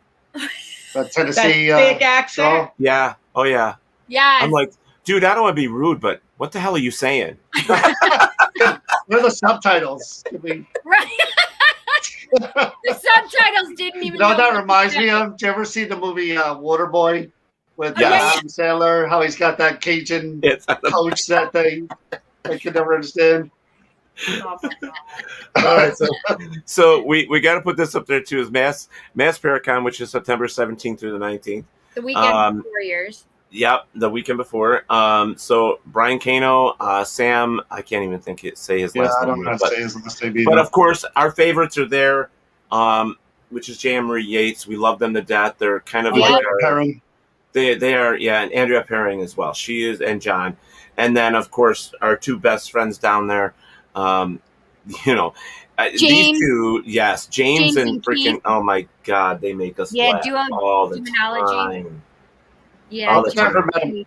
And I guess Sean Austin is there too. Sean Austin actually does the Sofa Guy movie review with us every first Saturday of every month. Yes, he reviews different movies. And then we got to talk about the Portland, Maine Paracon on October 9th, 2021 with Steve and Lauren Coleman again. And that's Chris Sanders, right? Yep, Chris Sanders, James and Carl, Jack Kenna, the movie star. That's what I call him. And and Carly. So, and Russ Silver, and so I mean, we try to throw these up all the time to make sure that people know the Paracons that we know about, because we wish that more people would send us stuff. Did you put the Gettysburg one up? Oh, you know what? No, I didn't. It's right here. I was like, you didn't put Gettysburg. There it is. Yeah. So we are a staple for Gettysburg Battlefield Bash now. Thank you to Steve and Pam for that. Yeah. And we want everybody to come and hang out with them. I mean, just come and hang out, see what's going on. Yeah. John and Chris will be there with us. We're all going to be there. We're going to have a great time. Oh my gosh, so many friends. Scott Porter is usually there too. It's gonna be a great weekend. Yes. And there's usually at least one of the Ghost Hunter guys that have been on there at least sometimes. Yeah. Or Ghost Hunter International. Brennan was there the 1 year too, because we had Brennan's a good guy too. He's a really good guy. I like him. He's the one with Asperger's. Yes. Yeah. Good guy though. Very polite, very friendly. They all are. I mean, we've met 2 or 3 of them, and they seem like good guys. Chris was a good guy. Chris Smith. Yeah. Oh yeah. You know? So I do have some really cool news that I wanted to share. I was going to share it in the beginning, and I totally got off track. A picture that I took in Gettysburg. That's my sister. There you go. A picture that I took in Gettysburg actually made a local paper here about Sachs Bridge in Gettysburg. And this is the photo. So I'm going to try and get as many magazines that this came out in, because it was my photo. I'm going to put it up for you. Oh, wow.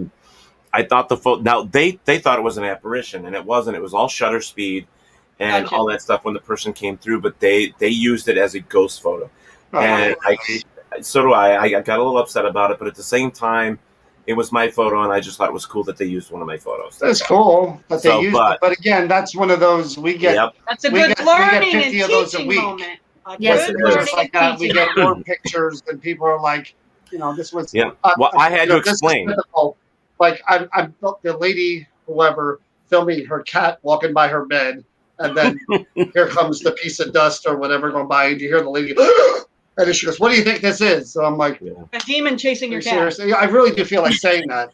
You ever watch The Conjuring? You've got a Conjuring, lady. You've got 5 of them, from what I can tell of that picture. We just did, what's funny about that is we just did leave your belongings. Just get out. Get out.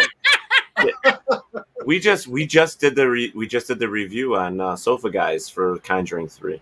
I did. It only got a 6.5, I think, or a 5.6. It was Never like it was all right. in that movie. It was bizarre. But you know what we reviewed that was a fantastic movie? In fact, Dominic cried in the movie. It was an older movie that was in 2018. It was called Stan and Ollie. And it was About Laurel and Hardy. Laurel and Hardy.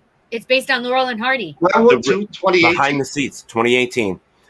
That's like one of the highest ranked movies off of Rotten Tomatoes. I need to watch it. 9.5. Yeah, I'm always looking for stuff to watch. I've run out of things to watch. Oh, you would love that movie. I missed the Tiger King. I wish they would come out with another. Chris, make sure you give Chris, make sure you give John a thing of napkins or Kleenex because he's going to need it towards the end. Yeah. I want to see that. I want to see that because Dom and I were talking while he was watching it. He's like, "This show, I'm never watching it again. It's great, but I'm never watching it again." I hate all like watching sad shows. It wasn't sad until the end. I mean, the whole movie was just. It was like behind the scenes and where they got their comedy from, and I love Laurel and Hardy. And Abbott and Costello. Abbott and Costello are my favorites. Were amazing because when I was in 6th grade. We had to do a whole thing on the 20s. It literally was the roaring 20s. We had to do a project. My project, I did one of those old radios. Mm-hmm. You know, they looked like an arch, and the dials, and I had to build it. I built it all myself, and it was amazing. But one of the things you actually built something? I did. I mean, not built it, but it was cardboard, Teddy. Oh, okay. All right. Just anyway, checking. so one of the things that I learned about was Mae West. Cut it out. I was building it. Yes. Let me see. I draw you. And she got blisters to prove it. Dials. Crazy. Like, look what I built. Totally made the dials out of ivory. I'm going to make a turkey. Watch me trace my hand, and I'll make it for my next trip. Well, looks like a real turkey. I had to make it out of cardboard, though, so I really did have to make it. Right? But I learned one thing. I learned that I could imitate Mae West. Ooh. Come up and see me sometime, a little chickadee. Pretty good. Pretty damn good. You know what that is? But that was when the whole Laurel and Hardy and Abbott and Costello. And you think those guys would have been like uber rich? You know what I mean? Weren't. They were poor. Like generational. That's what I mean. Like, like Jackie Gleason, he did it right. He made a ton of money. But like those other guys, they just didn't know how to parlay that into being. Well, you know, there's a reason. Rita Hayworth actually in 1946, I think it was. What the movie places used to do is if you were contracted to them, you had so much money that they would give you, and that was it. And they could use you. And they'd make millions. Yeah, seemed like the Motown guys. They did. Yes, and that's and all the record deals were all under that same thing. Yeah, they didn't get royalties and stuff like they do today. Yes, no, Rita Hayworth fought for it, and she got herself a new contract. She fought and got out of it, and the same thing happened with oh my gosh, there was a band. I just read it. The band did the same exact thing because they were being treated exactly the same way, which most artists are, and they got themselves recontracted. You got to be business savvy today if you're going to do anything. Oh yeah. It's literally called the Hayworth Law. So I need to go to back over here on my phone. Bob Burnell says, "Have a good night, everyone. I'm not feeling that well. Good night. It was a good run. See y'all next week." Okay, Bob. We hope you feel better. Chanel says, Chanel Fletcher's on here. She says hello. She's answering to the movie Stan and Ollie. She said the movie was awesome, but was also so sad. Yeah. I need to watch it. I love a good cry, but I'll make sure that my 18-year-old son is with me because he's a heart guy like me. And then she says, you guys ever wonder what happened to the kids from our gang which I don't know what our gang is. Oh, come on, Spanky. Come on. Yeah. Oh, the Little Rascals. You mean the Little Rascals? That's what it was called, was the Little Rascals. But our gang is what they called themselves. Okay, well, anyways, it says you should look it up. Froggy was the saddest, and they say his ghost haunts where his body was found. Oh, my God. That's so sad. So we'll have to look that up, because I don't. I wonder what those EVPs sound like. Right. Can we go? I Listen, croaked. I just want to go and do this. I'm here. I croaked. Ribbit, I croaked. I'm here. I'm poor. I'm dead. I'm angry. Yeah, we're being all fun in here in games, but we understand. I mean, stuff like that is sad. When I watched, they were really ripped off. They were absolutely ripped well, off. Abbott and Costello didn't get shit either. Those guys did a but that lot of lasted movies. even child stars even going further. The 80s. Oh, yeah. I mean, they got ripped off too. A lot of them did. A lot of them did. Red Skeleton.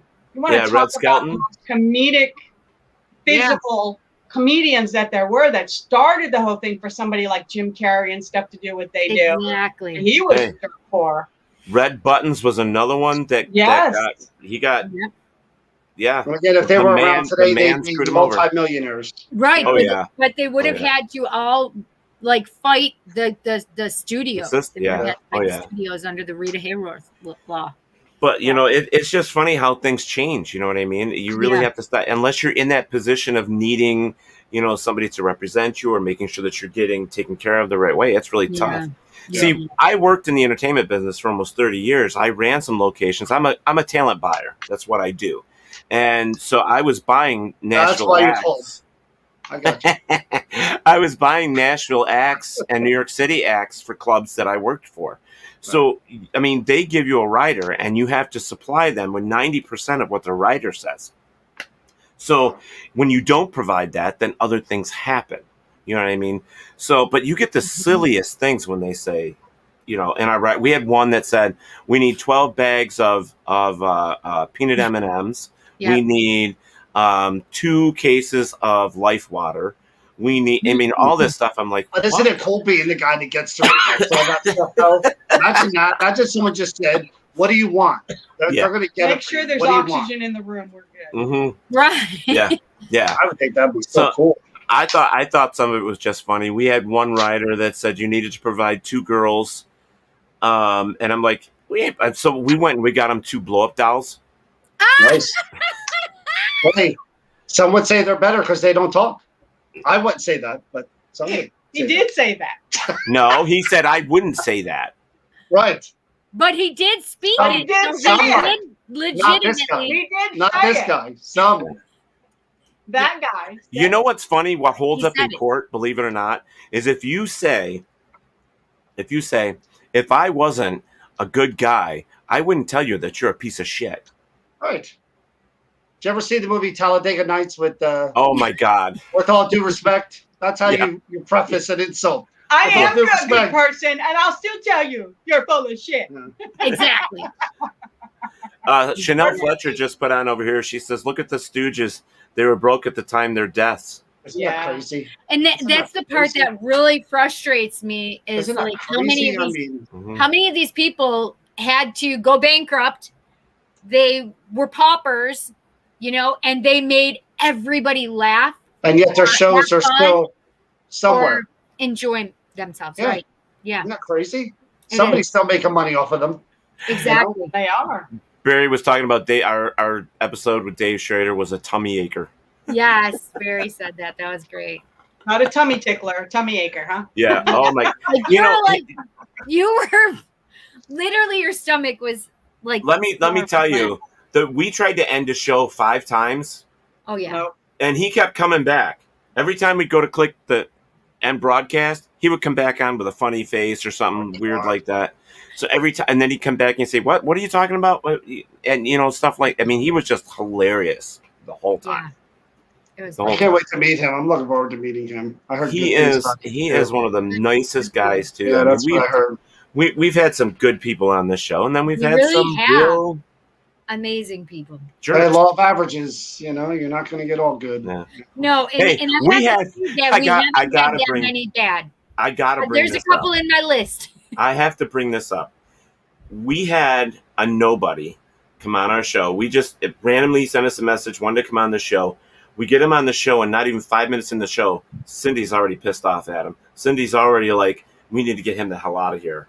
We need to. I mean, he was. Go ahead, Cindy. You tell him. It was so bad.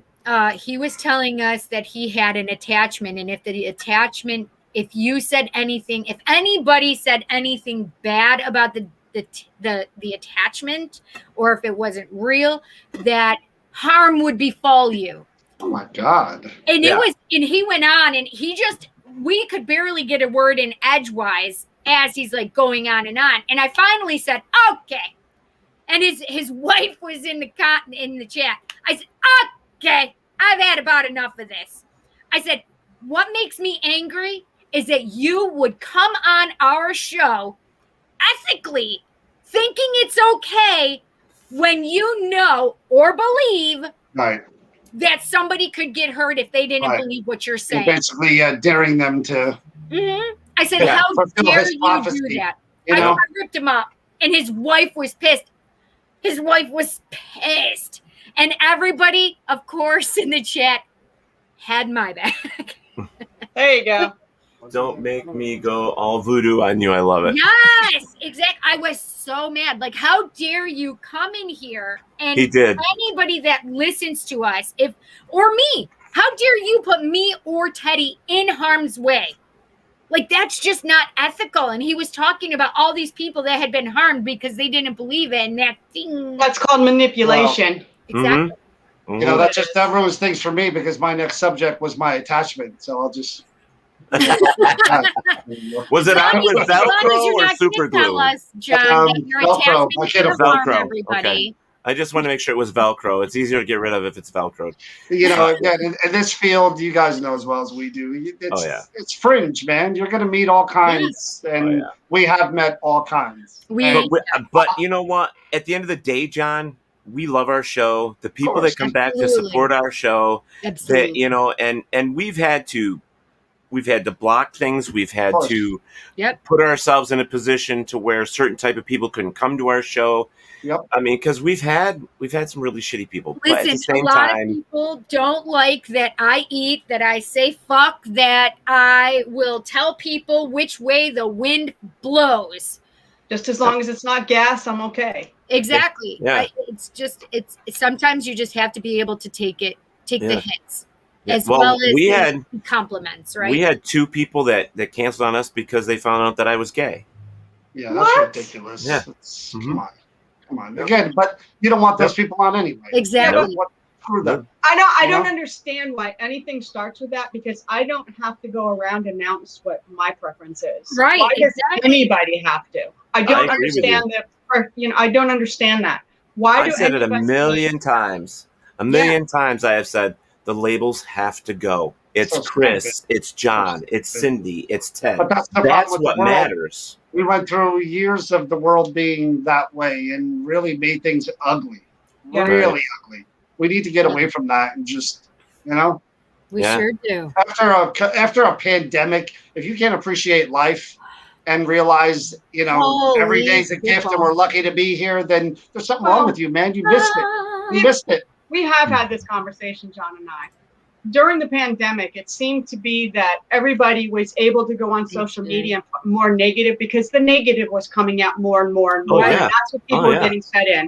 And the terrifying thing about that is that now that damage has been done, we need to switch that dial. Mm-hmm. And every time, like when we're ending, I tell people, be safe, be healthy, be kind to others. Exactly. Because you don't know who you're saying or being rude to or what they're going through. And, we've talked about and openly and had really wonderful people that have watched us and have reached out and been very supportive. I'm still going through grief. My daughter passed away in August. It's been very difficult. She had mental illness, and her death was just devastating all the way around. Yeah. Right. And mental illness is a big deal. And if it's hard for normal people to do what we do and we're struggling, what about the people who have mental illness that everybody's forgotten, and the states and the different systems had just dropped them like they were nothing. Yes. And that's something that we have to be mindful going forth, that we've got to reset that dial with each other. We do. One of my big things, Chris, was smile. Just smile. Yes. Because you never know whose life you're saving. And that is the God's honest truth, because you Or never how it could change somebody's dynamics in the moment of just a smile can change that. But we even lost that with the pandemic. We couldn't even see each other anymore. It was really just the darkest of dark. You know, in so many ways. So many ways. And Ted, you met my daughter. Believe it or not, you met my daughter. Wow. You met her at the after party. She was only 29 years old. A great person. That kills me. That's how old my daughter is. She'll be 30 in August. So you understand. I do. It was devistating. It's still, there's times that it's really hard. Really hard. Absolutely. Well, that's because, you know, I'm going to put this out there because I have foster kids. I don't have real kids. But if one of them was to pass away, I'd be so devastated, because the thing is like, your children are supposed to live after you're gone. They're supposed to carry, you know, and in some ways it's just very, very hurtful. And people looking at you go, what? It's, I can't imagine what you went through. And I'm so sorry that you did. I am very sorry. Listen, the one thing that I can put out there and say to people is that out of the tragedy, and it was a horrible tragedy, there was a lot of good that came from it, believe it or not. One, her suffering is over. Her and her sister and I take great comfort from the whole thing that we always tell people is that even if you're angry, even if you don't agree, even if you're not on the same page, you make sure that the person that you're upset with, I might be angry, I might be hurt by you, but I still love you, because you never know what tomorrow brings. And I can say 100%, her, myself, and her sister, we already knew that. We all know how much we loved each other. So when it happened, we were okay with that, and that's important. Don't have regrets, because there's no point in it, or guilt. I get it, because I tell people all the time, and I do it with the band, like last night, give me a hug. I love you. You know, I do that because, you know, when you have people in your life that 21 years we just celebrated, 21 years, that's a long time to be with 4 other guys on stage. You know what I mean? And, you know, it's just, you've got to say, you know, I care, you know, you're part of my family.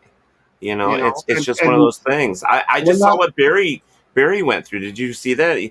His mom passed away due to COVID-19. Mine passed away in February. Same thing. And this is what I'm saying, that we're all going through. Nobody's wrong. I had someone say it was a child, not a spouse, so it doesn't hurt as much. That's what somebody said. Oh my God! Now, I would probably shoot that person right in front of me. No, because talk about voodoo. Well, it was ignorant. It was an ignorant statement. It really was. That's when you educate somebody. Love is love, and people are important to us, no matter what the relationship is. I don't know. Love is love.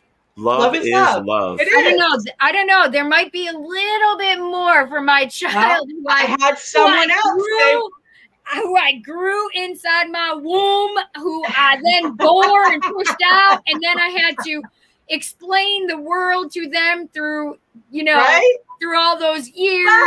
But anger doesn't educate, and it doesn't show people or get them to see you. Right. There's a way to do it. I've had people say, "Hey, welcome to the club." Yeah. I didn't join this. This isn't a club I wanted to join. Welcome to the club. And it's the insensitivity of it, or the miswording of things. They meant well. Right. They really did.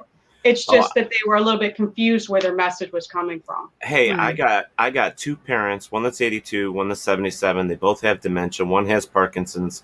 They don't remember what they did yesterday. I have to lift my father in and out of chairs.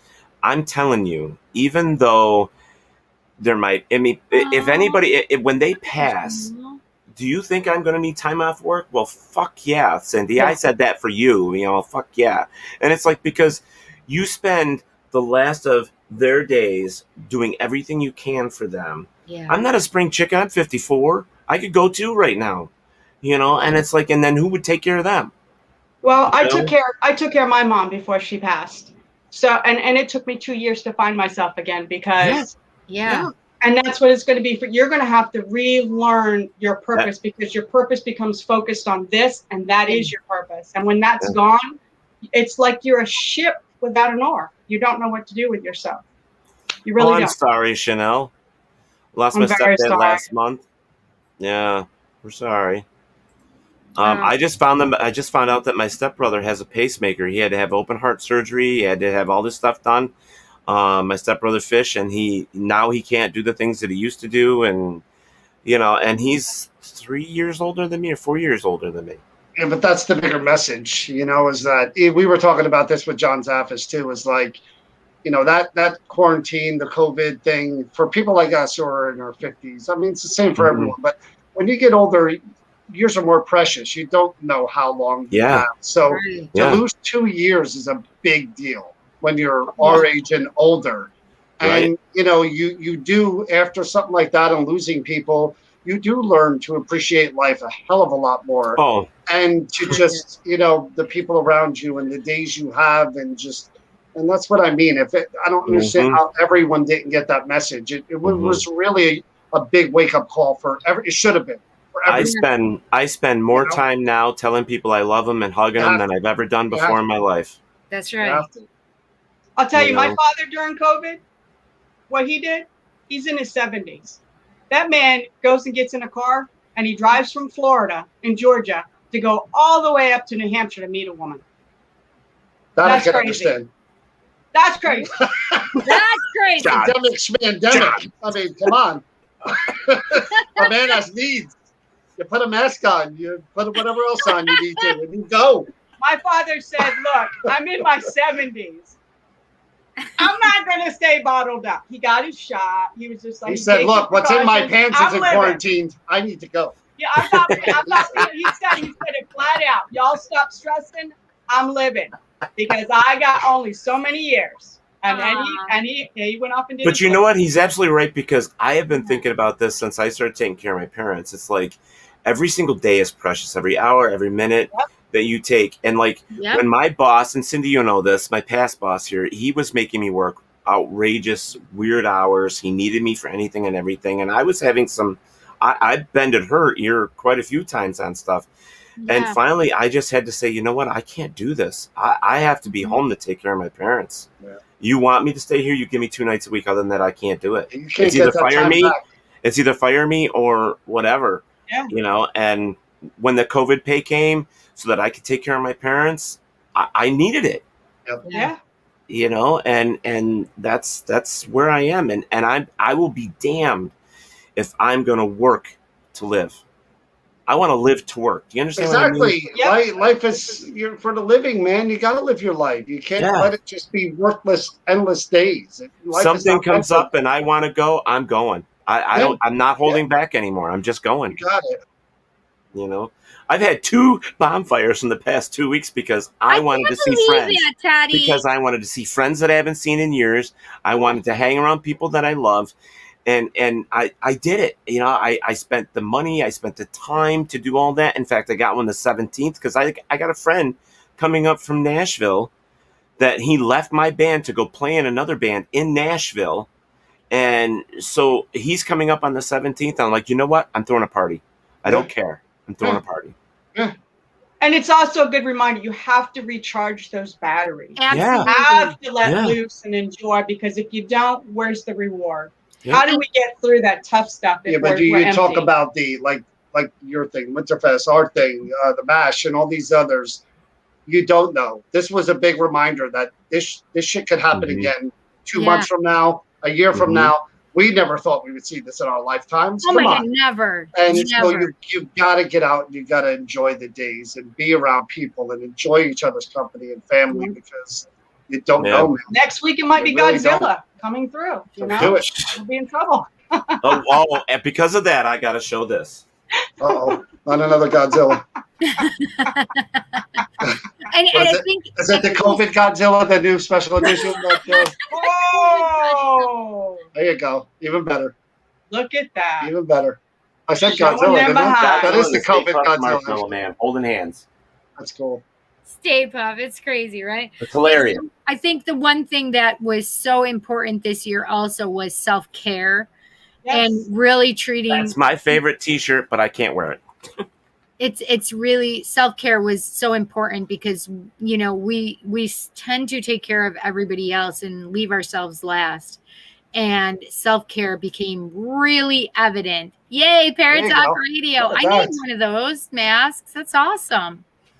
This is also where, when you have a really good community of friends, of just going back and forth. And let's be honest, the live feeds, the streams, all of those things gave us a little bit of normalcy that we'd have been trapped and, you know, separated in. Having someone that you can, not everybody has this. I did. Right. I don't think I would have. I don't. Not everybody has this, people. I would not have survived what I survived without. I don't know if that's good or bad. What does that even mean? I didn't have a partner. I have my children though, and it was. Hey, you can have this. This whatever this is. Anybody can have it. I was fortunate, very fortunate. Yes, it's like the speech at the end of Scrooged. Teddy and I would want a John in our lives. Yeah, yes, he would. This. I mean, not a John that like tricks us out or something, but I mean. And let me tell you something. Get the hat in the Wayne's There World. are times I'd be willing to give them to you. So we got another psychic watching the show, Mr. John Covey. Hello, John. How you doing, buddy? He says, I always say we need to live life, not allow life to live us. Yes, so good, so good. You know, so and Sears Sparks down here. Len Dorman says, if you love what you are doing, you will never work a day in your life. Bingo. Yes, I agree. That's the message for everybody. Find that thing, whatever that thing is for you. Whatever you're passionate about. Find that thing and enjoy it and appreciate it and. You know, just do it, whatever it is. I mean, my son is 18 and graduating, and that's what I literally have said to him. Like, I want you to work smarter, not harder. Yep. So find what you're passionate about because, man, that's all that matters is what you're passionate about. That's it. That's the message. Speaking of which, I need to know where he is because he's not home yet, and it's freaking me out right now. See, for me, I don't care if like tomorrow. The only thing you want to do is sit in your lazy boy in your underwear and eat cheesies. If that's what you want to do, then do it. As long as you can pay the bills. Yeah. Yeah. Right? As long as, if you can take a day to do that just to unwind or ground yourself, go walk in the rain, whatever you got to do, you know, if you can do that, then more power to you. You know, I have a nephew who literally was courageous enough to just put out there and go off to China. And he became a big, huge overnight sensation as a drag queen over in China. Oh my God, that's awesome. And I am just like so proud of this guy because he came from a very conservative family where you didn't step out of those different things. And he went right out there and he did his dream and he is so happy. So happy. Well, you'll have to turn him on to WLFE's Inside the Drag Closet. All right. You have to look him up. His stage name is Honey West. He's a huge success in China. Oh, no kidding. Because we have 3 TV channels, and we just opened up. We have 3 channels. One of them is called Paranormal View, which is all paranormal shows where you guys would go, and then there's Variety Unlimited, which is like all different types of other shows that don't fit within Variety that. Unlimited. She's Variety Unlimited, and then there's the LGBTQIA plus network. And we have right now Jade's show is doing 10,000 people a night. When she's on the air, she's doing 10,000 a night. Easy. That's pretty impressive. Yeah, that's impressive. Yeah, and she's doing phenomenal. And it's not even drag shows. It's just them sitting, doing interviews in drag with people and talking. Yeah. And you would not believe the amount of people that come out to watch that type of show. It's amazing. Yeah. You know? And she took a chance on me. I asked her, I put out a post. I said, I'm looking for a drag queen that would be interested in doing their own show. She hit me up. We talked about it. She had her own little like YouTube series type thing. And I said, hey, well, what about doing something like this? She goes, let's take a chance. Let's do it. Look where she is today. She's freaking killing it. Yeah. Killing it. That's awesome. You know? Yeah. Well, I mean, we have some of the best people on our net week. Oh my God. They all work together. They're all great. They all support each other. They'll watch each other's shows. They'll go in and they'll be on each other's shows. Yep, be on each other's shows. Oh yeah. Yep. So like I said, we come from a very conservative family, even though, thank God, my parents took us aside and taught us to be open and everything. They did not come from that background at all. So I love my parents for what they did and how they were with us. My sister, about 10 years ago, we were all at a family reunion, and she says, hey, there's 4 of us. And she says to the other 3, like, come on, we're going to go out somewhere or whatever. I got something I need to tell you. It's super, super important. So she took us out, and we're just like, okay, what's the big news? She goes, my son is gay and he dresses in drag. And we're all just like, that was the news? She goes, what? And I go, we've known forever. We were just waiting for him to know. Look, Sandy, thank you so much. Thank you, Sandy. Yeah. Sandy, that is awesome. That is awesome. We'd love to hear feedback. But that goes back to what we were talking about. You were talking about the network supporting each other. Yes. You can tell that you guys are real passionate about this, and you're having fun doing it, and you're growing it. And that's, again, this is what it's all about. This is it. You know, I think it's because of the mentality that I was raised is like, we're used to like neighbor helping neighbor. I mean, in a lot of places you don't have it anymore. It's like 3 nights ago, the storm came through and knocked the tree down across the street from us. On top of my neighbor's car. Oh, no. Oh yeah. So I didn't know if anyone was there, but I walked over anyways, knocked on the door. He came to the door. I said, do you want me to grab my chainsaw, come out, and I'll help, take that down? He goes, oh my God, no. He says, I got 3 buddies coming to do it on Monday. He goes, but if they don't show up, call me. So here it is Monday, and I look, and the freaking tree is still the way it was. His friends never showed up. So tomorrow I'm going to get the chainsaw, and I'm going to go over and start cutting it up. See, in Jersey, it's different. In Jersey, if a guy knocks on your door and says, I got a chainsaw, you need some help with that, it's a whole different. It's a whole different scenario you're going into. There may be a wood chipper involved, and you may need some lye or pigs and some construction bags, some cement. I love this. So Spear again says, I turned 65 this past Saturday. Happy birthday, by the way. Happy birthday. And on SS and Medicare, I work in the yard and I listen to paranormal podcasts. Thanks for making my evening. You're so welcome, Spear. You're welcome back anytime. We love stuff like that. We've had people message us and say, you guys have helped us through the pandemic. We watch your lives every blah, blah, blah, blah, blah, blah. And that means the world to know that you even have that effect on one person is diversity is very, very important. And this is really all learn. I love that comment.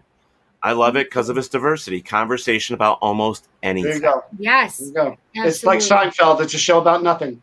Exactly. We actually have a show called Everything Yet Nothing. We do. There's a show on the network. It's called Everything Yet Nothing. Kevin and it's was in here earlier. Kevin. Gay hillbilly in Missouri. Gay hillbilly. Eyeliner and shit like that. And he just talks about whatever. And people love it. I love T-Roy and Kevin. People love it. Pretty cool. Yeah. Love them. Yeah. People are watching like the last half hour of this and going, ParaUnity. It's ParaUnity and diversity and everything. It's everything. T-Roy's show is so fun. It is fun. So one of the shows on the network is the D&D Dragons, which is the bipolar DM, which is Jason, and he has gotten some of us that have our own shows on the network. And it's all over the place, right? Yeah. So I played D&D. T-Roy was, and then there's just like all these people just come together to play this thing just so that everybody could interact and be a family for WLFE. It's amazing. Oh my gosh, it's so much fun. We sit here and play D&D on Sundays, but there is an audience for everything. There really is. Social media has definitely allowed everybody who's involved in any little niche to find like-minded people and just be a community. That's what social media has done. Yeah. Good and bad. I mean, the good one's the bad one, whatever. But but we have some great shows. We just added a feminine show, Modern Family. We just added them, and they're funny as hell. I mean, and they're like me and Cindy though. Like things happen, they say shit, and it just happens. And it's 2 women going back and forth and talking about feminine things. Feminism. you Nice. know, and it's a lot of fun, you know. And That's I'll get on there and I'll say fantastic. something, and they're like, "Oh, that's from a guy's perspective," or I'm like, "What? What do you mean a guy's perspective? I'm in the middle of the road here, you know. I don't get." Yeah. Oh, that's hysterical. So, but we have a lot of fun. We have Lacrosse, who is a transgendered man. We have Hollis. Yep. We have a transgender. Hollis is non-binary. Non-binary. Yep. So we have. Oh, see, look at this, and she just came up. I also like Hollis and Lacrosse. You gotta get yourself a unicorn now. I was on Lacrosse. I am waiting for the Buddy the Bigfoot show. That's the one that I'll... You know what? The problem is Buddy doesn't talk. All he does is grunt. Really? Right. Yeah, So he just grunts. You can't get an interpreter? I'm his interpreter. Yeah, the subtitles. The subtitles. We'll have to train John to be his interpreter. That'd be great. I'd do it in a minute. You know. Get I'd Yogi sit there and Bear. just nod my head and Get then when Yogi we Bear finish, to I help would- him, you know? Well, you know, if I can swing it, we'll bring Buddy with us when we come to New Jersey. Awesome. That would be awesome. that would be awesome. Yeah. That would be awesome. Yeah. Yeah. Steve and Pam were kids talking about love him maybe Buddy. coming to Gettysburg. and Oh, I I was just believe like, He is. Oh, I He can't is wait coming. to meet him. He is coming. You know what's funny about this? And this is something that we started 2 years ago with Buddy the Bigfoot. He's from Pennsylvania. Okay. I put it out there. I said, I need somebody to play Bigfoot. So this guy contacted me. He goes, I can do it. Went and got his own suit, went and got everything, started doing all this stuff. We even got a coloring book for him. We had a coloring book made So that he you can met hand him it out to the outside of kids. the costume. You've seen him without the... Yes. Yeah. I would never want to meet him out of the costume. I would No. always want to know him and talk to him. Yeah, he doesn't like to be Buddy the disillusioned. That's just me. People don't know who he is. That's They what I- really that's don't. what I- Nobody knows. Nobody We do. knows. Teddy and I do. Yeah, we took him up to, like, for our event. It's for the Veterans Outreach Program in Rochester. So we took him up there, and we've got their address. They said, hey, we want to come up and visit your shop to see what you guys have so that we can promote you more with the event. And us. So I didn't tell him, and we just took Buddy with us. And so Buddy gets out of the car, and we're downtown Rochester. I mean, we're talking city, cars all over the place, people. He gets out of the car and just walks across the street, and all the Yeah, I cars love that. came to a dead stop. And they're all looking. What the hell is that? You know, so people were looking. And we had Trent Nielsen in the back with us, so he went with us as well. And he's kind of like, come on, buddy, grabs his hand, walks him across the street. You know, there's this whole thing. We were there for hours just taking photos. He was trying on hats and doing all this other shit. And you wouldn't believe the amount of people that just wanted to hug him. Because we got him this big blue shirt that said free hugs. And everybody, it didn't even matter, just went by and they Yeah, gave him a some hug. people are. They love that stuff. Best part about this, fantastic. It was best part about this, there was this guy, he kept pacing the street and nobody knew what he was doing. So we had Buddy stand, like when you walk through the door, you know, like a statue that you can get to put inside your door. So Yeah, Buddy yeah. was just standing there. This guy just walks in and starts talking, walks right past Buddy, doesn't even see him, turns around and goes, holy Oh my we didn't- god! oh my God. And Trent and I lost it. I thought I was going to pee my pants. Oh my God. It was hilarious. It was hilarious. That's what I want to be able to like hang out all day with Buddy the Bigfoot, not Yeah. like talking or anything, Yeah. and then like go to like a Perkins later and be sitting right next to the guy out of the costume, Yes. and like I never met him. Like, yeah, how you doing? Meanwhile, I hung out with Buddy the Bigfoot. Buddy actually caught COVID. Get out of here! Buddy did get COVID. Oh, Yeah, he he's was all right. down and out for 6 months or 7 months. Wow. Oh yeah, he Oh was in the my hospital. God. He was in the hospital. We almost Oh lost my Bigfoot. god. Almost lost Buddy. Yeah. Oh my god. And then 2 or 3 weeks ago, he had a mild heart attack. What? God, He I needs to wasn't- take care of I himself. wasn't supposed to say anything, but he's okay, or Nobody is knows he? who it is. yeah, but he's we all right. know you. Yeah, We do. yeah, Oh, he's now I gotta meet him. He's gonna be Yeah, at the he's all bash. right. yeah, he's Yeah, he's gonna be at the bash. I gotta meet him. Yeah. The thing is Buddy has a cousin, which is Buddy also. We call him both buddies, but we have a buddy for New York and a buddy for Pennsylvania. So Okay. it's growing. We're getting buddies. We're gonna put a buddy in every state apparently. Wait, they're both Bigfoot costume Oh, yeah. guys, or no? They're exactly the same. Exactly the same. That would even Well- better. Get a whole group Well- with different T-shirts. Like well, the- yeah, one of them actually, you know? the new buddy, actually, his just says in rainbow, it says "Love is love, hug me." Aw. Buddy Network. That's for New York. Yeah. I like Yeah. that. So, but yeah, we're the only thing is the buddy from New York, I think, is 3 inches taller. That's about it. Okay. So, yeah, but they're great. I'll take They're 3 awesome. inches. I just want somebody to do some funny shit with them. I had my two nieces actually at the Parafest. I don't know if you remember this, Cindy. They had him on the floor and they were holding his hands and his legs, and I got photos of that. Yes. Like so he couldn't get away. Yeah. And then Steve Culls, the Bigfoot guy, was standing over top of him. That's So it was actually funny. Yeah. And do you remember I put my arms around him and put my leg around him? Yeah. She was trying to hump Bigfoot, and yeah. So, buddy had a good day that day. Get your kicks wherever you can, Cindy. It's okay. That's right. Thank you, Chris. Exactly. People are all kinds of stuff. None. I'm a single girl. I don't. You know what? The thing is I don't care. You know what character you are, or stuff like that. My thing's going to slow down here for a second. But anyways, you can probably still hear me. But people like characters. They like it. Brings that childhood thing back. I guess is the best way to put it. And he's a unifier. Do you know what I mean? Yeah, but it's cool until you go to New York and they're threatening to kick your ass unless you give them $2 for the yeah. We had to run from Edward Then you don't really Scissorhands. appreciate Batman as much as you used to. What's going on? In New York City, they're all there. I don't know if you've ever been, but you'll see Minnie Mouse, and if they take a picture with you and you don't know that you're supposed to tip them, they get angry. And Really? They We do. ran. They're not From nice. Edward.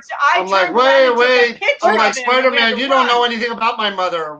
How could you say that about Well, I had people saying, "Oh, let me take your picture. Let me take your picture." And we're like, "What are you talking about?" They're like, "For $5, give me your No, they get picture." Don't pay them.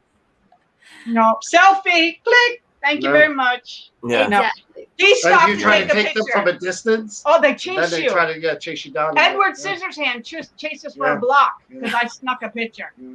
I wasn't even Seriously? in it. It was just him. Yes. Yes. It's crazy. I'm not kidding you. It was crazy. And I'm not that fast. That's But just. he had all those scissors. Yeah, that Johnny Depp isn't real friendly in real life. As far as Oh, Johnny's a dick. No, I'm talking about. I was joking. The Edward Scissorhands. I'm not. He still could be. I'm not. I don't He care. got I'll meet him accosted in by- person. I'll meet him in person. I'm There okay you with go. it. There He you go. stopped So- to take a picture with a Minnie Mouse, and before he got done setting up to take the picture, there were 6 of them Yeah. around him, and they Yeah. all And wanted they all money. want a tip. Wow. They all kind of like. Zzz. What? Yeah, it's That's weird. crazy. So I'm going to is do this. weird. I want to do something to change this just for a second. This is our buddy. Hey, buddy. Oh, look at that. Is that a fan on his bike, too? Yep.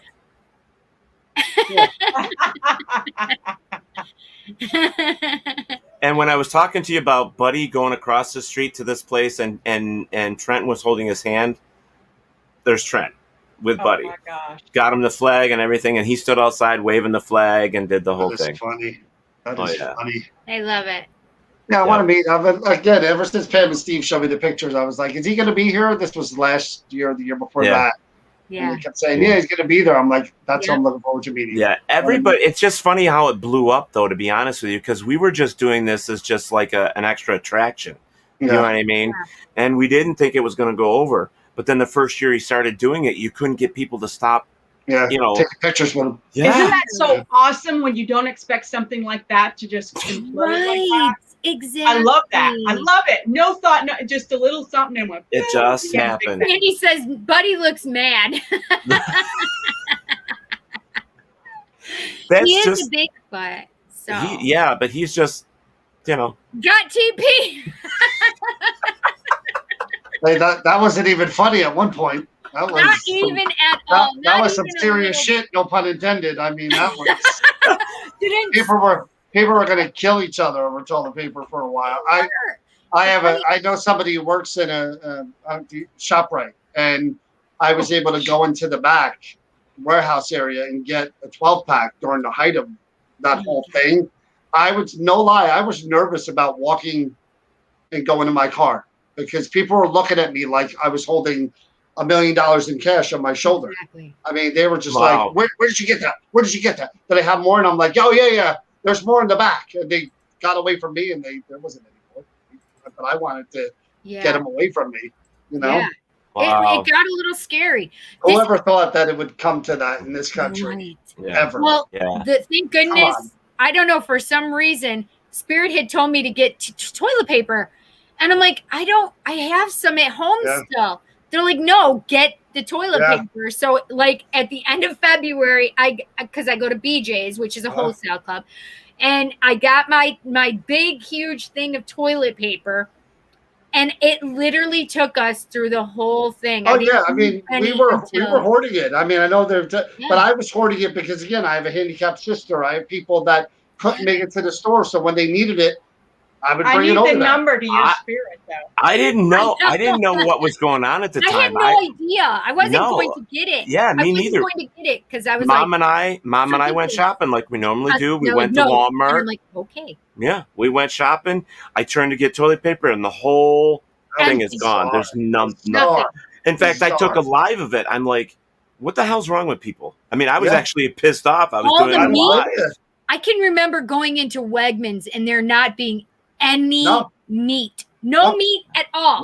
No toilet now, see, if I was a farmer with cows, I'd be scared that people are out there shooting my cows. Exactly. But it is amazing how I got plenty of squirrels. I got know? plenty of squirrels. I don't need cow, but so I want to kind of tell. We were talking about Buddy and stuff, but I want to show the people that are listening and watching because they're talking about Buddy. I'm going to give you one look at this. Can I explain something really quick? The reason that we're still on is because we know Dom is not coming out. Right. Dom's show is not happening Normally, we tonight. would have been gone at 10 o'clock, but we do know that Dom is not doing his show tonight. So. And we're just friends rambling. We're enjoying ourselves. We're not going to be on much longer if you're bored of us, so don't worry. No. But anyways. I know this toilet paper talk is probably the most exciting thing that you guys have seen on this show. But believe it or not, we do run a convention. Yeah. So, what's that? Well, Buddy's. I want to give you a look at what Buddy's coloring book looks like. I'm only going to show you one page because I don't want to give it all away. Yeah. But this is one of the pictures for Buddy the Bigfoot for the coloring book. He does look kind of evil there and kind of angry. Is that a fishing pole? That's a scary fishing pole. I wouldn't give that to a little kid. That would scare me if I was a little kid. Miss Cindy did say 3 inches. You guys said 3 inches. That would kind of scare me as a kid. Oh, come on now. Yeah. I think it's cute. No, Ryan. It depends. Yeah. Yeah. You serious? That's the monster in your closet with a fishing pole. There's pictures of him doing all different things in the cartoon or coloring really book. Cute coloring book. It's really cute. That's the best commercial ever. My name is Daryl. Who's Bigfoot? He's like looking at his feet. He's like, my name is Daryl. I love that commercial. That's funny. New York needs loves and hugs too. Very cool. There you go. You're right about that. Yes. Buddy's amazing. Buddy is just amazing. Awesome. In fact, Krista Chesray, just before the pandemic, we had set up plans because Chris teaches. Yeah. And so we had just set up a deal with him that we were going to take Buddy down to his kids to hand out candy and coloring books and stuff like that. And then the pandemic hit, and we couldn't do it. Couldn't do it. It was sad. That's just on hold. It'll happen, right? It's still going to happen. It's going to happen. That's right. It would have a leak and ruin it all. You know, there was a weird thing, real quick, a story about that. You're going to remember this when I start talking about it. Right outside our window, right? You see the street. There was one roll of toilet paper in the street, just sitting there. And I said, this is some weird kind of trap, man. This is like a movie. Someone's going to go out there and try to get that thing and pop, pop, pop. Someone's going to start taking shots at them. Yeah. It was so bizarre. During the height of it, there was just one roll. It's like you were hiding it in your car people from the would rest walk of your by family and look at it and like, it fell why out is or that what? out there? Somebody is like an Acme. It was like a Roadrunner trap, you know? Yes. I'm like, I ain't touching that thing. I wanted to pick I'm OCD. I wanted to pick it up to throw it out, but I was afraid to. Right. That was a horror movie. Oh, man. That's terrifying. It was weird. I'd be looking around like, what is this? It was weird. What's going to happen? What's going to happen with this? That's fine. The whole horde just comes at you. No. No. It was You bizarre. can have it. You can have it. course. At that point, it was like that, though. It really was. Yes, it really was. Yeah. And we actually kept looking out to see if it was gone at some point. It did Hey, go. I don't know who had it, but Cindy, I got a present for you. You do. Uh-oh. There you go. Look at that. thing. Unplug with Look at that thing. That's funny. That's fantastic. So I actually put them up. They're available on our website, so you can get Paratalk Radio T-shirts now. So you can get them, you know, It's cute. with our cartoon. So and just so you know, that's what I wanted to know what your shirt size was because I got you one. Aww. How fun! Yeah. I love it. I wanted you to have your own shirt for Gettysburg. Yeah, that'd be cool to wear those. That'd be really Yes, cool. it will Well, be. I'm hoping to have a whole bunch of Buddy the Bigfoot T-shirts with me, and I'm hoping to have some of those with me as well. Awesome, Chanel. Yeah, because you know, and I put it out there to all the other shows on the network. If you want to go and have your T-shirts made and bring them, we'll set up a table. Everybody can put their own stuff on the table, you know, and stuff like that. So. Oh, she does have a Paratalk Radio shirt. I forgot. It's not the new one, but she has the one with the logo, you know, Yeah. from Paratalk, which is really cool. Yeah, ours. I still have mine too. Yeah. Well, I had my gained a little zero- weight from COVID. That's what sucked about COVID for me was that 16 to 25 pounds. You know, it's like because what are you gonna do? Yeah. You know. So get off me, freaking bug. But yeah, it's So I don't tell know. tell us about your. So yeah, let's talk about the your event show some more. again. All right. Again, this is September 25th. Both VIP parties are sold out. They've been sold out for a long time. People mistake that with the actual convention for whatever reason. They see the website and they see these VIP parties and they think the convention is sold out. The convention doesn't have a number for a sellout. So tickets are available the day of, $20 at the door. We recommend that you get them online. September 25th. That's the poster. Yep. Everybody's going to be there. We've confirmed it so far. Who knows, you know, between now and then, but everybody's going to be there. Free lecture series, free exhibit rooms. Again, it'll be worth every penny of the $20 that you spend to be there that day because. And I will tell you, it's true because I went. I've been there. The event's awesome. I And would the love vendors to are be able awesome. to go to that Yeah. Oh yeah. event. All of That's it was fun. amazing. I spent so much money there, just buying little trinkets and stuff, Yeah, just because I thought it was enjoy cool. doing that too. I mean, you Yeah. think more people would give me free swag because I run the damn thing, but no, nobody gives me anything. I have to pay for it. But I do like the stuff that's there. Having said that, it's worth paying for. The Yeah. T-shirts too. I would I, appreciate free swag if anything. that was the only thing that bothered me about every event that I went to just before COVID was nobody had 4X T-shirts. I was so mad that I could not find a that's T-shirt to kinda- fit me. Yeah. So I had to make my own. That's right. Yeah, most people are the like medium, large, and extra 3X. large. Some are 3X, some are 2X, but Yeah. Buddy the Bigfoot will have 4 and 5X Ooh, T-shirts. There you go. Did you see what my mommy said? No, Teddy? no. What'd she say? Right at the bottom. Aw, T-shirts. Love your t-shirts. thanks, Ma. All right, guys, we got to get to bed, so we're gonna have Yeah. to cut this a little We do short. too. We don't normally go over like this anymore, so that was, you know, we've had a good Definitely- time with you guys. We love you touched on guys. a lot of Same important here. things for sure. Yes. Yeah, we covered a I lot. can't think of any of them, but This was a we definitely- diverse conversation. Yes, Yes. it was. Yes, it was. it was good seeing you guys again. I Yeah, know. Yes. It's a good seeing you Feels guys. like and I forever. can't wait to see you in September. Well, we'll see you in August August. 1st at Gettysburg. Yeah, But make Yeah, plans and to come I to the just expo. gotta- You guys got a table. I just have to make sure everything's set with my parents, and then it's on my Yeah. phone. So if I can get everything set with them, then you know, we'll be there. Yeah, let us know Good. for sure when you can. No, we will. I mean, I'll get it all planned ahead of time. So Good. definitely. All right, guys. Thank you for the opportunity and for promoting. New Hey. Jersey Community. We appreciate it. Yes. Anytime, man. Do you Anytime. guys have anything coming up that you want to talk about really quick? Do you have any Just the like Unity. events or anything like that? Our that unity is what we're putting everything into because, again, our first time in 2 years, we're looking to come back with a bang and make people remember what was so great about it before everything went haywire. Perfect. Well, if you have anything coming up that you want to do, like your paranormal stuff too, just let us know and we'll advertise throw it up. Yep. Yeah. Thank you. I'm sure I'll think of more toilet paper stories between now and then. So. Hey, and John, You know what? seriously, if you guys want to, just get a hold of me. We'll bring, you guys are more welcome to join the network. We're always looking to have good people to join us. Oh yeah, it'd be great to have you. Thank you, guys. All right, guys. See you face to face in August. Yeah, we'll see ya. All All right, guys. Bye, Thanks, guys. Thank you. Care. So, what a great show tonight. I loved it. Yes, it was so good. Yeah, it's awesome. But I agree with him. We got to go. I got to pee like a racehorse. Me too. So, what do you got coming up here, Cindy? Let's see. Coming up tomorrow is Tarot Tuesday, aka Taco Tuesday, as Teddy likes to refer to it as, and starts at 7 p.m. Eastern Standard Time. Please know that I have some other fun stuff coming up, and you may see that I go live. So please go to my YouTube page, and it's The Psychic Cindy, and hit the subscribe button and the bell icon so you get notified of all the notifications when I go live or upload a video. And then Will do, Len. What's that? I was just saying to Len, will do.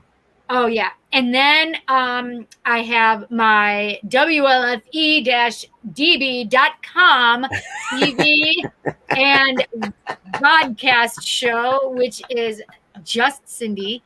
And then on Sunday, I am back again with Jason and the Bipolar DM with the Bipolar Dragons. The D&D game at 3 p.m. Eastern Standard Time, which is here on WLFE-DB.com.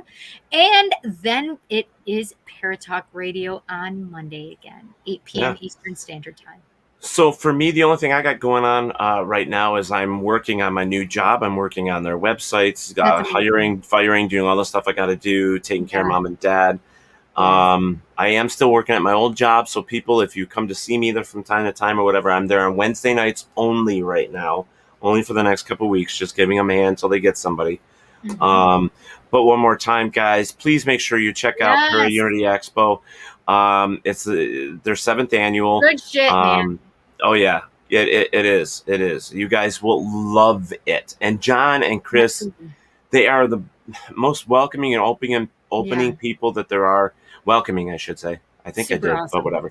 But, just like you guys know that our event, I get stressed running an event because it's a lot of things to take care of. They do too.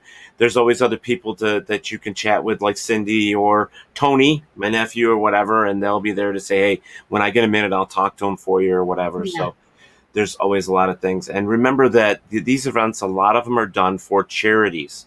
So make sure you go out and buy the tickets, support them. And a lot of these people work voluntarily for these things. So please be kind. Just be nice. Absolutely. I mean, they really deserve that as well. But put a lot of time and effort into these events. Oh, yes. It really is a hell of a lot of time that you don't even understand. Yeah. And guys, definitely go over to thanks, Mama. Go over to WLFE-DB.com and go to the merch page and get yourself a Paratalk Radio t-shirt now. We got a new one that we can show up.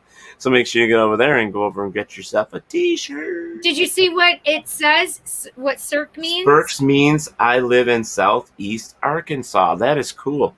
You know what I used to call that when I lived in Colorado? What? Arkansas. That's I know. So funny. I can't with you, Ted. I know. I know. I can't even. All right, guys. That was a good one. You sounded like me.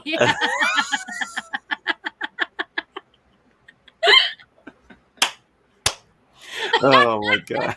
I love you so much. I miss you. I need to hug you and kiss you. John Verno. Oh my God. Why are you so late, man? John? It's nice to see you, John. Yes. We're John. just ending the show too. Damn. But yeah, buddy, you'll have to go back and watch because this is funny. This was a good show tonight. It was a good show tonight. It's a good one. Jesus.